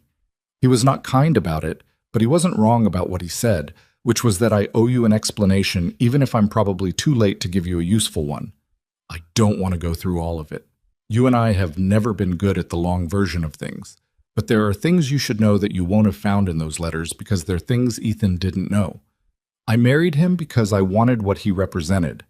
That's the honest version. The version I've been giving people, including myself, doesn't hold up anymore, and I'm too tired to keep maintaining it. He wasn't absent. He was busy, which is different, and I used the difference to construct something I needed to construct to make leaving feel justified. I was not fair to him. I know that now. I knew it then, somewhere I didn't look. There was a moment, maybe a year into the marriage, when I could have decided to be a different kind of person. I didn't. I don't know why that is. I've spent a lot of time on that question and I don't have a good answer, which I think is just the truth about certain kinds of selfishness. It doesn't have a reason that satisfies. What I want to say to you is that you were right to send them. I told you not to because I was afraid of what it would start, and that was my fear, not wisdom. And you shouldn't have listened to me. I don't expect anything from you. I know I've used up what I had with you and with Mom, and probably with everyone who knew me before I became whoever it is I've been for the last several years. But I wanted you to know that I'm not the story I've been telling. I was someone who was afraid and wanted things, and didn't know how to be honest about either, and I hurt people, and I'm trying now to at least stop pretending that didn't happen. Take care of yourself. You were always better at this kind of life than I was. D. Claire read it twice. Then she folded it and put it on the table in front of her and looked at it. She had spent years being angry at Diana in the low-grade, pervasive way you're angry at someone you love who has done something you can't undo. The anger had never been loud. It had just been there, underneath things, a constant, mild pressure. She'd gotten used to it the way you get used to an old injury. You stop noticing it until you move a certain way. She noticed it now. And she noticed, sitting at that table with her sister's letter in front of her, that the pressure was different. Not gone, but different. Like something that had been locked had been unlocked, and the unlocking hadn't fixed the thing, but now at least the door could open. She didn't know what she was going to do with Diana. That was a question for later, or for never, or for some version of herself that had more clarity than she had right now. But she folded the letter carefully and put it in the drawer with the check Ethan had left, and the maintenance log with E. Holloway written in small letters, and the things she was accumulating that didn't have a place yet. 2 weeks after Diana's letter, on a Thursday afternoon in early May, she was on the front porch repainting the porch railing. It had needed it since she'd done the floorboards in March, and she'd been putting off the railing because painting railings was fiddly and annoying when she heard a car. She didn't look up immediately. Guests arrived. That was the point of an inn. But then she heard the footsteps on the gravel, and something in the cadence of them was familiar in the way that certain rhythms are familiar, not because you can name them, but because your body recognizes them before your brain catches up. And she set down her brush. Marcus Holloway looked older than he had in February. Not dramatically, just in the way that people who have been carrying something heavy look older, a quality of wear around the eyes. He was alone. She looked past him at the lot. Just his car. "He doesn't know I'm here," Marcus said. "Okay," she said. "Can I—" He looked at the door. She got up and opened it. She made coffee because it was something to do and because whatever Marcus had driven an hour and a half to say was going to need something to sit beside it. He sat at the kitchen table, the same chair he'd sat in February, and she brought the mugs over and sat across from him. He looked like a man who had prepared a speech and lost confidence in it on the drive over. "I owe you an apology," he said. She waited. "I came here in February and I offered you money to stay out of my brother's life. And then I told him about your call with Diana in a way that was—" He stopped. "I told him in a way that was designed to land badly. I chose the framing. I knew what I was doing, and I did it anyway." He looked at his coffee. "That was wrong." "It was," she said. "I've been telling myself for a long time that I look out for Ethan because no one else does it properly," he said. "That's true, as far as it goes. But somewhere along the way, looking out for him became something else. Something about controlling what happens to him so I don't have to feel the fear of watching him get hurt." He paused. "He told me that, in March, on the porch. He said it without being cruel, which is—" Marcus's mouth compressed briefly. "That's very Ethan." "Yes," Claire said. "It is. He's not speaking to me. Not completely. He calls about Sophie, about business things that require both of us. But the rest of it is." He shook his head slightly. "We've never been here before, he and I." "I'm sorry," Claire said, and meant it. Marcus looked at her like he'd expected something different from her. Defensiveness, maybe, or satisfaction, and was recalibrating. "I told him I came here in February," he said, "after he left in March. I told him all of it, including what I actually said to you and what you said back to me." "How did he take it?" "He was quiet for a very long time," Marcus said, "which with Ethan usually means he's recalibrating something significant." He paused. "He asked me why you'd turned down the money." "What did you tell him?" "I told him what you said, that you weren't going to take money from someone who wanted something from you." Marcus looked at her steadily. He was quiet for a long time after that, too. She wrapped her hands around her mug. "He read your letter," Marcus said. "The one you mailed in March. He read it the day it arrived, and I know because he called me that night and was not angry, something past anger, the kind of quiet that means something has broken through." He paused. "He didn't tell me what it said. He told me to call you and apologize, which I've been—" He looked at the window. "I've been working up to it for 5 weeks, which is longer than it should have taken." "Ethan told you to apologize to me?" He said, his exact words were, "She told the truth without being asked to and without getting anything for it, and you owe her for what you did." The kitchen was very quiet. She didn't have anything to say to that. She sat with it, feeling the weight of it, the particular quality of being seen accurately by someone you weren't sure could still see you clearly. "I also want to tell you something," Marcus said, "that I haven't told Ethan yet, because I need to tell someone and I think you're the right person, even though that's a strange thing to say." "Okay." "I called Diana," he said. "After everything. I wanted to— I don't know what I wanted. Answers, maybe. Someone to be angry at who wasn't my brother or you." He turned his mug. "She told me what she told you, about the marriage, about why it ended, the real version." He paused. "She didn't apologize to me. I didn't expect her to, but she said something that I keep thinking about." "What?" "She said, Ethan deserves someone honest. I wasn't that. I hope he finds it." Marcus looked at Claire. "She said it like she meant it. I don't know if she did, but she said it like she meant it." Claire thought about Diana's letter, about you were always better at this kind of life than I was, about the way her sister had always been somewhat foreign to her, this woman who had grown up in the same house and gone such a different direction, and the sadness of that. Not the angry version of the sadness, the actual one underneath it, the grief of a sister who had loved someone she couldn't reach. "She meant it," Claire said quietly. Marcus nodded. He finished his coffee. He set the mug down with the careful deliberateness of someone who has said what they came to say and is now determining how to leave. "I don't know what's going to happen," he said. "With Ethan. With you. I don't know what he's going to decide." He looked at her. "But I wanted you to know that whatever it is, I'm not going to be in the way of it this time." "Okay," She said, I'm... He stopped. Started again. I'm not good at this. Staying out of things. I know, she said. I could tell that in February. He almost smiled. It didn't quite make it to his face, but it came close. He's lucky you're patient, he said.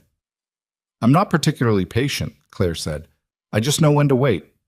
He stood up and buttoned his coat, and she walked him to the door. On the porch, he paused and looked out at the harbor, at the late afternoon light coming across the water in long, flat lines, the way May light did on this coast. It's a good place, he said. I know. I can see why he keeps coming back to it. She didn't say anything to that, but she felt it, the way you feel something when someone names it plainly and you realize you've been holding your breath, waiting for someone to. He drove away. She stood on the freshly painted porch and looked at the harbor. Hotte. 3 days later, on a Sunday morning when the inn was empty between bookings, she was in the dining room replacing the bulbs in the light fixture over the center table, standing on a chair, which was slightly precarious and which she would have accepted help with if help had been available, when she heard the bell over the front door. She didn't fall off the chair. She was quite proud of that. She climbed down, set the burned-out bulbs on the table, and walked into the lobby. He was standing at the front desk. Dark coat. No umbrella. Hair slightly damp from the morning, which was cool and overcast the way May mornings on the coast often were. The sky not committing to rain, but not ruling it out either. He had a small bag over his shoulder. He looked at her. She looked at him. He looked like a man who had driven a long way thinking about what he was going to say and had arrived at the realization that none of it was right, which was, she thought, maybe the most honest place to arrive. Sophie's with my parents, he said. This week. Okay, she said. I wanted to. He stopped, looked at the desk, at the guest ledger still sitting in the same place. I've been thinking about what you wrote. In the letter. She waited. You said you're someone who eventually says the true thing, even when it's late. He looked up. I've been thinking about that. Whether that's true. Whether it's true about me? Whether I believe it. He held her gaze. I think I do. I think that's actually what you are. And I think... He set his bag down. I think the reason it's hard for me to trust that is completely my problem and not yours. It's not nothing that I kept things from you. No, he agreed. But I've been sitting with it, and when I try to be honest about it, I keep coming back to the same thing, which is that you had 7 letters proving your own sister had lied about her marriage, and you mailed them to me anyway. And then you wrote me a letter telling me about the phone call with Diana in December, when you didn't have to, when I'd already gone and you had no reason to think I'd come back. He paused. That's not manipulation. That's someone telling the truth after they were scared and then stopped being scared. Her throat was doing something inconvenient. She focused on keeping her face steady. I was scared, she said. I know. He was quiet for a moment. I've been scared for 3 years. I've been running a company and raising a daughter and being as functional as I could manage. And the whole time there was this, he looked for the word, this wall between me and anything that felt real, because real things can fall apart, and I'd had enough of that. That makes sense. It makes sense, and it's a miserable way to live, he said flatly. Sophie knows. Not in the way she'd articulate it, she's 6, but she knows that her dad is present but protected. She told me last month that I seemed sad sometimes, even when I was smiling, and I didn't know how to respond to that. And she said, it's okay, Gerald gets sad too sometimes, and went back to her book. He looked at Claire. I'm being out-emotional intelligenced by a stuffed penguin. A laugh came out of her before she could stop it, real and sudden, and something in his face cracked open slightly at the sound of it. I'm not here to ask you to fix anything, he said. I know that's not how it works. He picked up his bag. I'd like a room, if you have one. Room 4 is free, she said. Same as before. Same as before. He nodded. He reached into his coat and came out with his wallet, but she shook her head. We can deal with that later, she said. He put the wallet back. She reached under the desk for the guest ledger and opened it to the current page and wrote his name in the line. Same handwriting as November. Same ledger. The page was different. The dates were different. Everything that had happened in between was different, but the ledger was the same and the handwriting was the same. And the key for room 4 was on the same hook it had always been. She handed it to him.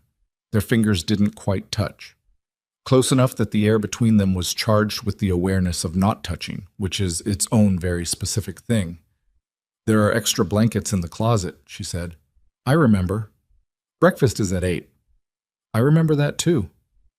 He went upstairs. She stood at the desk for a moment, looking at his name in the ledger.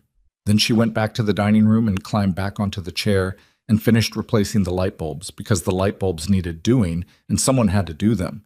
And she was a person who finished things she'd started. The new bulb came on warm and steady when she flipped the switch. She stood on the chair, looking up at it for a second. Then she climbed down and went to make dinner, and this time she cooked for 2. She made pasta again. Not because it was the only thing she knew how to make. She had spent the better part of 30 years learning to cook in this kitchen and could manage considerably more than pasta. But because pasta was the meal she'd been making the night he'd sat at this table in November and kept her company while the sauce went for 3 hours, and something in her had decided, without consulting the rational part of her brain, that it was the right place to start again. She didn't make a production of it. She didn't light candles or set the dining room table with the good dishes. She cooked in the kitchen and set 2 places at the kitchen table, which was where they'd always ended up anyway, both of them gravitating toward the room that was actually warm, the room that smelled like food and had the copper pots on the wall and the slightly imperfect seal on the window that let in just enough harbor air to remind you where you were. He came down at 6:30 without being asked, which meant he'd smelled the onions and followed them, which was a very human thing and which made her feel briefly like something was going to be okay. He stopped in the doorway and looked at the kitchen, at the pot on the stove, at the 2 places set at the table, at the wine she'd opened and left breathing on the counter. You didn't have to do this, he said. I know, she said. Sit down. He sat. She brought the food over and they ate, and for the first 10 minutes they didn't say anything of consequence. She asked about the drive. He said it had been fine. She mentioned that the north gutter had finally been repaired. He looked up at the ceiling in the automatic way of someone assessing a building and said the trim above the window on the east wall might need attention before winter, and she said she knew she'd been watching it. It was the most ordinary conversation. It was also somehow the best conversation she'd had in weeks. I owe you something, he said after a while. You don't owe me anything. I left in March without talking to you, he said. I just left. There was a check on the desk and I walked out, and that was... He put his fork down. That was a bad thing to do. I was angry and I took the easy exit, and I'm not proud of it. You were processing something, she said. That's allowed. You still deserve better than a check and an empty parking lot. She looked at him across the kitchen table, at the face she'd spent 5 months thinking about in various configurations of hope and frustration, and something she still wasn't quite calling by its right name. Okay, she said. Thank you for saying that. I mean it. I know you do. That's why I said thank you. He picked his fork back up. Something in him had eased the way it used to ease in November after the first hour of an evening together, when he stopped performing composure and just sat in a room like a person. Marcus came to see me, she said. I know. He told me. He apologized. He told me that too. He turned his wine glass. How was it? Honest, she said. He's not someone who does things halfway, even apologies. No, Ethan agreed. He's not. A pause. It's getting better. Between us. It's slow and it's still a little strange, but it's getting better. Good. He called it an adjustment period, Ethan said, which is his way of describing the process of learning to stop trying to run someone else's life. It's technically accurate and completely undersells how uncomfortable it is. Sounds about right. He almost smiled. She was learning the geography of his almost smiles, which ones were close and which ones needed something more before they arrived. Diana wrote to me, she said. He went still. In April. A letter. She set her fork down, giving the subject the weight it deserved. She told me the real version of what happened in the marriage, not the version she'd been giving people. She paused. She said she wasn't the person in the story she'd been telling, that she'd been afraid and wanted things and didn't know how to be honest about either. Ethan was quiet for a long time. "Did it help?" he asked finally. "Getting that?" "I don't know yet," she said honestly. "It's complicated having a sister. Even when the sister is what she is, there's a grief in it that doesn't have a clean place to land." She looked at the table. "But it helped with something. The pressure of carrying it eased a little, which is maybe enough for now." He nodded slowly. "She sent me one too," he said. Claire looked up. 2 weeks ago. Shorter than whatever she wrote you, I'm guessing. 3 paragraphs. He turned his wine glass again. "She apologized. Said she'd rewritten her own history and understood if I never wanted to hear from her again." He was quiet. "She asked about Sophie, said she thought about her sometimes. What did you do with it?" "Read it 4 times and put it away." He looked at her. "I don't know if I'll respond. I haven't decided. There's no—" He paused, searching for the right word. "There's no urgency to it, strangely. It doesn't feel like something that requires immediate resolution. It's just a letter. It'll sit somewhere and I'll know what to do with it when I know." That was, Claire thought, possibly the most emotionally mature thing she'd heard anyone say about anything in recent memory, and she told him so. He looked slightly embarrassed. "I've had a good therapist for 2 years," he said. "She deserves most of the credit." That's also a very emotionally mature thing to say. "Stop," he said, but the almost smile arrived all the way this time, full and unguarded, and she felt it in the center of her chest like something warm. They did the dishes together, which was not something she normally allowed. Guests were guests. The kitchen was her domain. But it happened naturally, him clearing the table and her at the sink, and it didn't feel like an intrusion. It felt like 2 people in a kitchen at the end of a meal, which was a simple thing that turned out to have a lot of weight in it. After, they went to the fireplace. She'd built the fire up while he was upstairs earlier, so by now it was good and settled, throwing steady heat. The harbor outside had gone completely dark, just the occasional light of a boat moving at distance. The inn was quiet in the way it got when it was empty except for the right people. He sat in his chair, the one he'd sat in November, which she had stopped thinking of as a guest chair and started thinking of as his chair, which was information about herself she acknowledged without apologizing for. She sat in hers.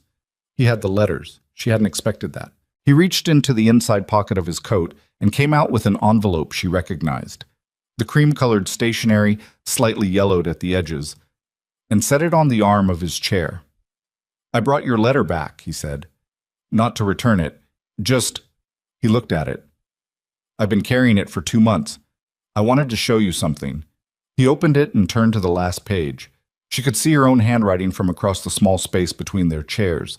He pointed to a line near the bottom. "You said you're someone who eventually says the true thing, even when it's late," he said. "I've been thinking about that sentence more than any other sentence in 2 months." "What about it?" "That eventually." He looked up. "The word you chose. Not always. Not reliably. Eventually." He paused. "Most people would have edited that out, made themselves sound more dependable. You left the thing in that was honest about your limitation."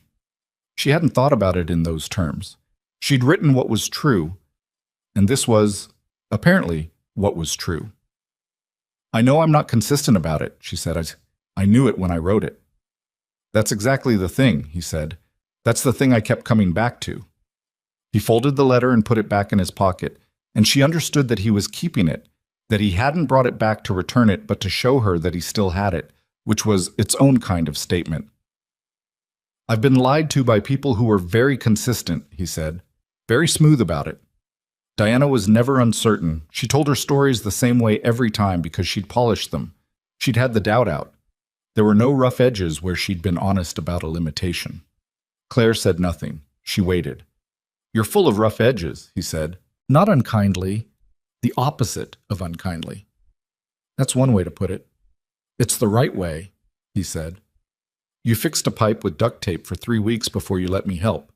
You said your end felt like a rock tied to your ankle, and then immediately said that came out wrong. You told me you were nervous about the gutter, and it came out as advice." He looked at her steadily. "You're a person who doesn't entirely have it together, who is trying anyway, and who tells the truth about the trying. She felt the heat of the fire on her face and thought about how to receive something said that directly. "That's a very specific thing to notice," she said. "I've had 2 months and a lot of quiet evenings to notice it," he said. "Sophie goes to bed at 8:30. The apartment is very quiet after 8:30. That sounds lonely." "It is." He said it simply, without drama.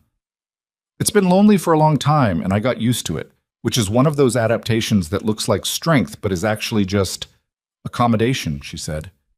"Yes." He looked at the fire. "Accommodation." They sat with that for a while. The fire settled. Outside, the harbor breathed its low, patient sounds. "I don't know how to do this," he said to the fire, and she understood that this was not a small word in that sentence. "I don't either," she said. "I've never done something like this. Whatever this is." "Whatever this is," she agreed. He turned to look at her. "Is that okay? Not knowing?" She thought about the question honestly, about the version of herself that would have said yes because it was the thing that kept the conversation moving forward, about the version that might have said it to be agreeable, to give him what he seemed to need, to smooth the road. She said, "I'm more comfortable not knowing than I used to be. The inn taught me that, I think. You can't run a place like this if you need certainty about how it's going to go. The weather changes, the roof leaks, the guests arrive in November storms and stay longer than planned." She paused. "So yes, it's okay. I'd rather be here, not knowing, than anywhere else." He looked at her for a long moment. Then he reached over and turned his wine glass on the arm of his chair, a gesture she recognized. He did it when he was thinking through something with some finality. "I want to tell you something," he said. "Something I was going to say in March, and then didn't." "Okay." "The sentence I said I wasn't going to finish." He looked at her directly. "When I was sitting by the cold fireplace, and I said I kept trying to remember what it felt like in November, and I was about to say something about what it felt like, and I stopped." He paused. "I stopped because I was still angry, and I thought if I said it, it would feel like a concession, like I was giving up the ground I was standing on." "What was the sentence?" He was quiet for a moment, then, "That I think I've been in love with you since somewhere around the 3rd evening in November, and I've been trying to talk myself out of it ever since because it was inconvenient and complicated, and the circumstances were, objectively, a mess." The fire made a small sound. Claire sat very still. "The talking yourself out of it," she said carefully. "Did it work?" "No," he said. "Not even a little." She let out a breath she'd apparently been holding without knowing it. "I'm not saying that to pressure you," he said quickly. "I'm not saying it to— Ethan, make it into something you have to respond to right now. I know it's— Ethan." She said his name more firmly, and he stopped. "I'm not pressured. She searched for the word and found the honest one. "Relieved. I'm relieved. Because I've been in the same place since about the 3rd evening, and I've also been trying to talk myself out of it, and I also failed completely." He stared at her, then he laughed. The real laugh, the sudden unguarded one she'd heard in November when he was on the floor fixing the pipe, and she'd said something dry about boardrooms. It filled the small room the way a real laugh does, and the sound of it was the best thing she'd heard in months. "We're both idiots," he said. "Reasonably intelligent people who made things very complicated," she said. "Idiots," he said again, still with the tail end of the laugh in his voice. She was smiling so wide her face hurt slightly, which was undignified, and she didn't care. They talked until 1 in the morning, not about the big things, not about what happened next or how it worked logistically, or what it meant for Sophie or any of the structural questions that would eventually need answering. There was time for that. The big things deserve more than one night, and they both seemed to understand that without saying so. They talked about small things, about Sophie's ongoing campaign for a dog, which had now incorporated a research dossier she'd assembled from library books listing the 5 most suitable breeds for a family with 1 child and 1 very busy dad. About the inn and what Claire had been doing to it since April, the gutter and the window and the travel blog feature, and the April week with every room full. He asked questions about the bookings like someone who was genuinely interested in the mechanics, and she answered with the kind of detail she usually kept to herself because most people didn't actually want it, and he did. He actually wanted it.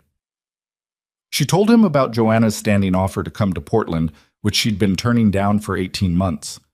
"Are you still turning it down?" he asked. "Every time," she said, with more confidence than I had before. "Good," he said. "Just that." She told him about Dawn and the gutter and the installment payment plan, and he listened and then said carefully, "I want to help with the inn, not financially or not as an investment. I just want to—" He stopped. "I'm good with my hands. I grew up on job sites, and the inn needs work, and I have the knowledge to do some of it, and I'd like to do it. You can't just come up on weekends and fix things." "Why not?" "Because that's—" She tried to find why not and ran into the fact that she didn't have a strong argument. "Because it's a lot of driving. I've noticed I don't mind the drive," he said, with the tone of someone reporting a finding. She looked at him. "You're serious?" "I'm extremely serious." "You want to spend your weekends fixing my roof?" "Parts of it, yes. Not the whole roof, that's a professional job. The trim, the window, the things that are within scope." He looked at her steadily. "I spent 20 minutes fixing a pipe in November, and it was the best 20 minutes I'd had in a year. I want more of that." "You want more pipe fixing?" "I want more of what that felt like," he said, precise and unembarrassed about the precision. "Which was useful, concrete. Something I did with my hands that produced a result I could see." He paused. "I spend most of my life moving abstractions around. Money, projections, proposals. I miss things that are just things." She understood that. More than he probably knew. "Okay," she said. "Okay? Come fix things," she said. "Bring Sophie when she wants to come. There are birds on the dock she hasn't met yet." Something in his face did what it did when he was feeling something he hadn't expected to feel. A brief openness, quickly steadied but not hidden. "I'll tell her about the birds," he said. "She'll have strong opinions." "She always has strong opinions," Claire said. "She really does," he agreed, with the helpless pride of someone who had stopped being able to take credit for that. He left Tuesday morning, not in the way he'd left in March, not with a check face down on the desk and a parking lot that felt like a door closing. He came downstairs with his bag at 7:30, and she had coffee and toast ready because she'd been up since 6 and needed something to do, and they sat at the kitchen table for 45 minutes before he had to go, not saying anything urgent, just being in the same room in the morning, which was its own thing. At the door he picked up his bag and then put it back down. "Can I call you?" he asked. "Not about the inn, just—" "Yes," she said. "Tonight, probably. After Sophie's in bed." "That's fine." He picked up his bag again. At the door he paused, and she thought he was going to say something else, but instead he looked at her for a moment with that clear, direct look she knew now had nothing managed in it, and then he nodded once and went. She watched the car out of the lot from the window. Then she turned around and looked at the lobby. The armchairs, the fireplace, the desk with the ledger open to the page with his name on it, the copper pots just visible through the kitchen doorway. She went and made herself a second cup of coffee and sat at the kitchen table alone, and she thought that this was what beginning felt like. Not arrival, not resolution, just beginning. The specific quality of something that has stopped being uncertain and started being real, which was its own kind of terrifying and its own kind of good. He called at 9:15, 15 minutes after Sophie's 8:30 bedtime, which meant she'd negotiated him down by 15 minutes, which tracked. "She wants to know about the birds," he said, when Claire picked up. "I mentioned the dock, and she's been asking follow-up questions for 45 minutes. "What kind of questions?" "Do they have names? Are they friendly? Can they be trained? Whether Gerald would be welcome." A pause. "I told her Gerald would probably be welcome." "Gerald is welcome," Claire confirmed. "I told her we'd come back in a few weeks. She said she needs that in writing." "She's 6. "She's very legally minded for 6, he said, and she could hear the smile in it. "I think she gets it from my brother. Considering everything, that's a complicated thing to inherit." "It really is." A beat of quiet. The comfortable kind. The kind that had started in November and been interrupted and was finding its way back. "How's the inn?" "Quiet," she said. "Good quiet." "Good." She was sitting in the armchair by the fireplace, the fire banked low, the front lamp on in the window the way it always was. The harbor outside was making its sounds. "Ethan," she said. "Yeah." "Thank you for coming back." A pause. "Thank you for keeping the lamp on," he said. The months that followed were not a straight line. She wanted to say that, to be honest about the shape of it, because the shape of it mattered. Things that are real don't go in straight lines.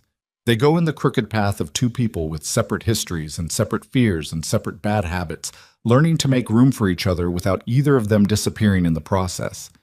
Ethan came up the first weekend of June with a truck and tools and spent 2 days on the trim above the east window. He was methodical and somewhat perfectionist about it, which surprised her and then didn't, because he was methodical and somewhat perfectionist about everything. He redid a section she thought was fine because there was a gap he said would cause problems in winter. And she told him she had been watching that trim for 2 years, and he said watching it hadn't actually done anything about the gap. And she said that was a fair point, and he said thank you. And they didn't argue about it, but they were both slightly annoyed with each other for about an hour, which was very normal and which felt strangely like progress. Sophie came the second weekend, with Gerald in the folder of investigation materials and an annotated list of questions about the birds she'd prepared in the intervening weeks. The birds, as it turned out, did not respond well to the systematic inquiries she'd planned. A large gray herring gull stole her cracker on the first afternoon, and she was genuinely outraged about it, which meant the gull became the primary subject of the investigation rather than a friendly contact, which meant the folder's organizational structure had to be substantially revised. "He's a criminal," Sophie said at dinner, about the gull. "They all are, a little," Claire said. "It's just their nature." Sophie considered this. "Gerald says even criminals have reasons," she said. "Gerald is wise." "He reads a lot," Sophie confirmed. Ethan was watching his daughter across the table with the expression Claire had come to know well, the one that was helpless love and helpless pride and a little bit of fear about how much of himself he saw in her, all at once. He caught Claire watching him watch Sophie, and for a second they just looked at each other, and it was the kind of look that didn't need anything added to it. Sophie noticed. She looked from her father to Claire and back with the focused attention of someone collecting evidence. "Are you two in love?"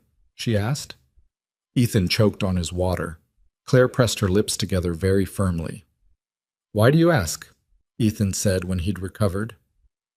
"Because you make the same face at each other that people make in books," Sophie said with complete equanimity, right before they say it. She speared a piece of pasta. "I'm not upset about it. I just want to know so I can update my files." There was a silence. "Your files," Ethan said carefully.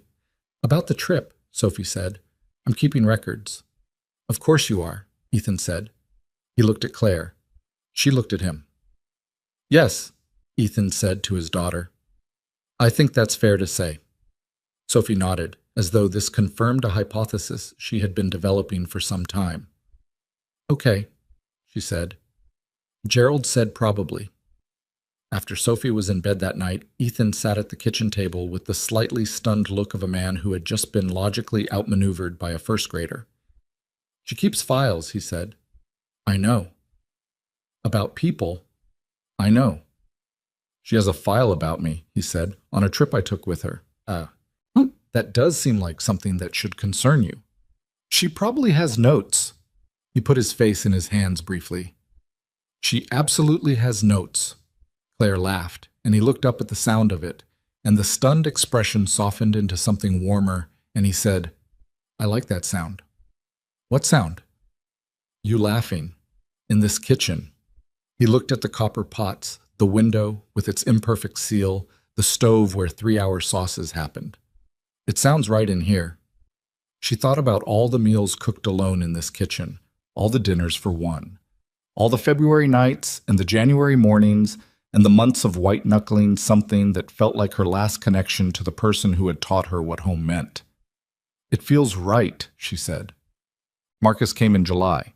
He called ahead this time, so called Ethan first, actually, to ask if it was all right, which was the kind of small recalibration that suggested real change rather than performed change. Ethan told him it was his choice and Claire's, and that he should call her himself. He called her on a Thursday. "I'd like to come up," he said. "Not to the inn, necessarily. I thought I could take you and Ethan to dinner, in town. If that's—" He paused. "If that's something you'd want, that's something I'd want," she said. They went to the one good restaurant in town, which was small and loud and run by a woman named Carol who had been feeding the local population since the early 90s and had no patience for fuss. Marcus looked slightly out of place in the bright, busy room and then ordered a beer instead of wine, which made him look considerably less out of place. And by the second round of drinks, he was listening to Claire's description of Sophie's ongoing gull investigation with what appeared to be genuine entertainment. "She has a folder," Ethan said. "She showed me," Marcus said. "She showed it to me on the drive up last month. Very thorough, cross-referenced." "She's 6, Claire said. "She's terrifying," Marcus said with real admiration, in the best possible way. It was not a perfect dinner. There were moments of careful navigation, subjects approached with some extra deliberateness, pauses where people were choosing words, the residual awkwardness of people who had hurt each other trying to sit at the same table and be normal. Marcus and Claire had a moment in the middle of the entree where they were both reaching for the bread at the same time, and it turned into a slightly over-polite exchange that went on 2 or 3 seconds longer than it needed to, which Ethan watched with the expression of a man who was going to have something to say about it later. He did, on the drive back. "You two are going to be fine," he said from the driver's seat. "But you're both going to have to stop being so careful with each other." "I'm being perfectly natural," Marcus said from the back seat. "You offered to get her coat," Ethan said. "She's been inside the whole meal." "It was a courtesy." "It was a negotiation tactic disguised as a courtesy." Claire turned around to look at Marcus. Marcus looked at her. "He's right," she said. "I know," Marcus said with the resignation of someone who'd been told a true thing. "I know he's right." "I know you were trying to protect him," she said. "That's not lost on me. Even the way you did it, even the money, which was wrong, it came from something real." Marcus was quiet. "I'm not going to pretend the whole thing didn't happen," she said. "But I'm also not going to hold it over you indefinitely. That's a waste of everyone's time, including mine." He looked at her for a moment, and something in him, the tightly managed surface of him, settled slightly. "I don't know how you're that practical about things," he said. "The inn," she said simply. "You can't have feelings about everything. You pick what deserves them." Ethan, from the front, said nothing, but she saw his hand on the steering wheel and the way it relaxed. The bank situation resolved in August. Not dramatically. Nothing about it was dramatic, which was almost a relief. The travel blog feature had kept producing bookings through the summer, and the regional magazine piece had done the same. And a couple who had stayed in July went home and told 4 other couples, which was how word of mouth worked at this scale, slow and personal and more durable than advertising. She made enough in the summer to get ahead of the mortgage for the first time in 18 months, and to put a small amount aside for the chimney flashing Dawn had flagged in April. She called Linda at the bank in late August, and Linda said the word sustainable, which was a different word than unsurvivable and considerably better. She called Joanna that evening. "The math is working," she said. "The math is working," Joanna repeated with the tone of someone who had expected this to happen and was glad to have it confirmed. "And the other thing?" "The other thing is also working," Claire said. Joanna made a sound of complete satisfaction. "I've been waiting since February for you to say that." "You've been waiting since November," Claire said. "You just didn't know that's what you were waiting for." "I knew," Joanna said. "You're my best friend. I knew in November." "You said nothing." "You had to figure it out yourself," Joanna said. "That's how it works with people like you. If someone tells you, you argue. If you figure it out yourself, you do something about it." That was accurate enough that Claire didn't bother disputing it. September brought the light that the coast did in September, low and golden and slightly elegiac, the way it got when the season was changing and the long summer was releasing its hold on things. The tourists thinned out, the town went quieter, the mornings got sharp again. Sophie started 2nd grade and sent Claire a drawing of the harbor in the mail, with the gull in it, depicted in red crayon with a large X over it, labeled criminal, which made Claire put it on the refrigerator immediately. Ethan came up the third weekend of September, and they walked the harbor road in the evening, which they'd never done before. It had always been inside the inn, the warmth of it, the fire and the kitchen and the rooms. The outside was new territory. It was cold enough for jackets. The harbor smelled like the turning season. They walked without talking much, which was fine, which had been fine between them for a long time now. At the turn in the road where you could see the lighthouse from the water, he stopped. She stopped beside him. The lighthouse stood at the point, its red top exactly as she'd described it to Sophie months ago, the white tower going gray in the evening light, the seabirds circling its gallery in the unhurried way they'd been circling it for decades, indifferent to decommissioning, indifferent to history, just living in the structure that had become their own. "Sophie wants to come back for her birthday," he said. "March. The birthday she told her teacher she wanted to spend at a lighthouse." "I remember," Claire said. "She's been planning it since July." He looked at the lighthouse. "She has a folder." "Of course she does. I told her we'd ask you." He glanced over. "We'd ask you." The we of that was not accidental, and they both knew it. "Tell her yes," Claire said. He nodded, looked back at the lighthouse. The birds circled. The harbor moved in its slow, patient way, the same way it had moved before either of them existed and would move long after, indifferent to the small human dramas played out on its shore, which was not a bleak thought, but actually a steadying one. The reminder that the world is large and old and will keep going, and that what you do inside it matters precisely because it is small and brief and yours. "I've been thinking about something," he said. "What?" "The weekends here." He turned toward her. "They're not enough." She looked at him. "I'm not saying—" He paused, finding the right words, not rushing them. "I'm not making a proposal or issuing an ultimatum. I'm just telling you what's true, which is that I drive back Sunday nights, and the apartment is very quiet, and Sophie asks when we're going back, and I don't have a good answer for her." He met her eyes. "I want a better answer for her, and for myself." "What would a better answer look like?" she asked carefully, because this mattered and she wanted to get it right. "I don't know the exact shape yet," he said, "but something that puts us in the same place more than 2 weekends a month." He paused. "I can work remotely. I've been doing it from here on Sundays already. The company doesn't fall apart if I'm not in Manhattan every day.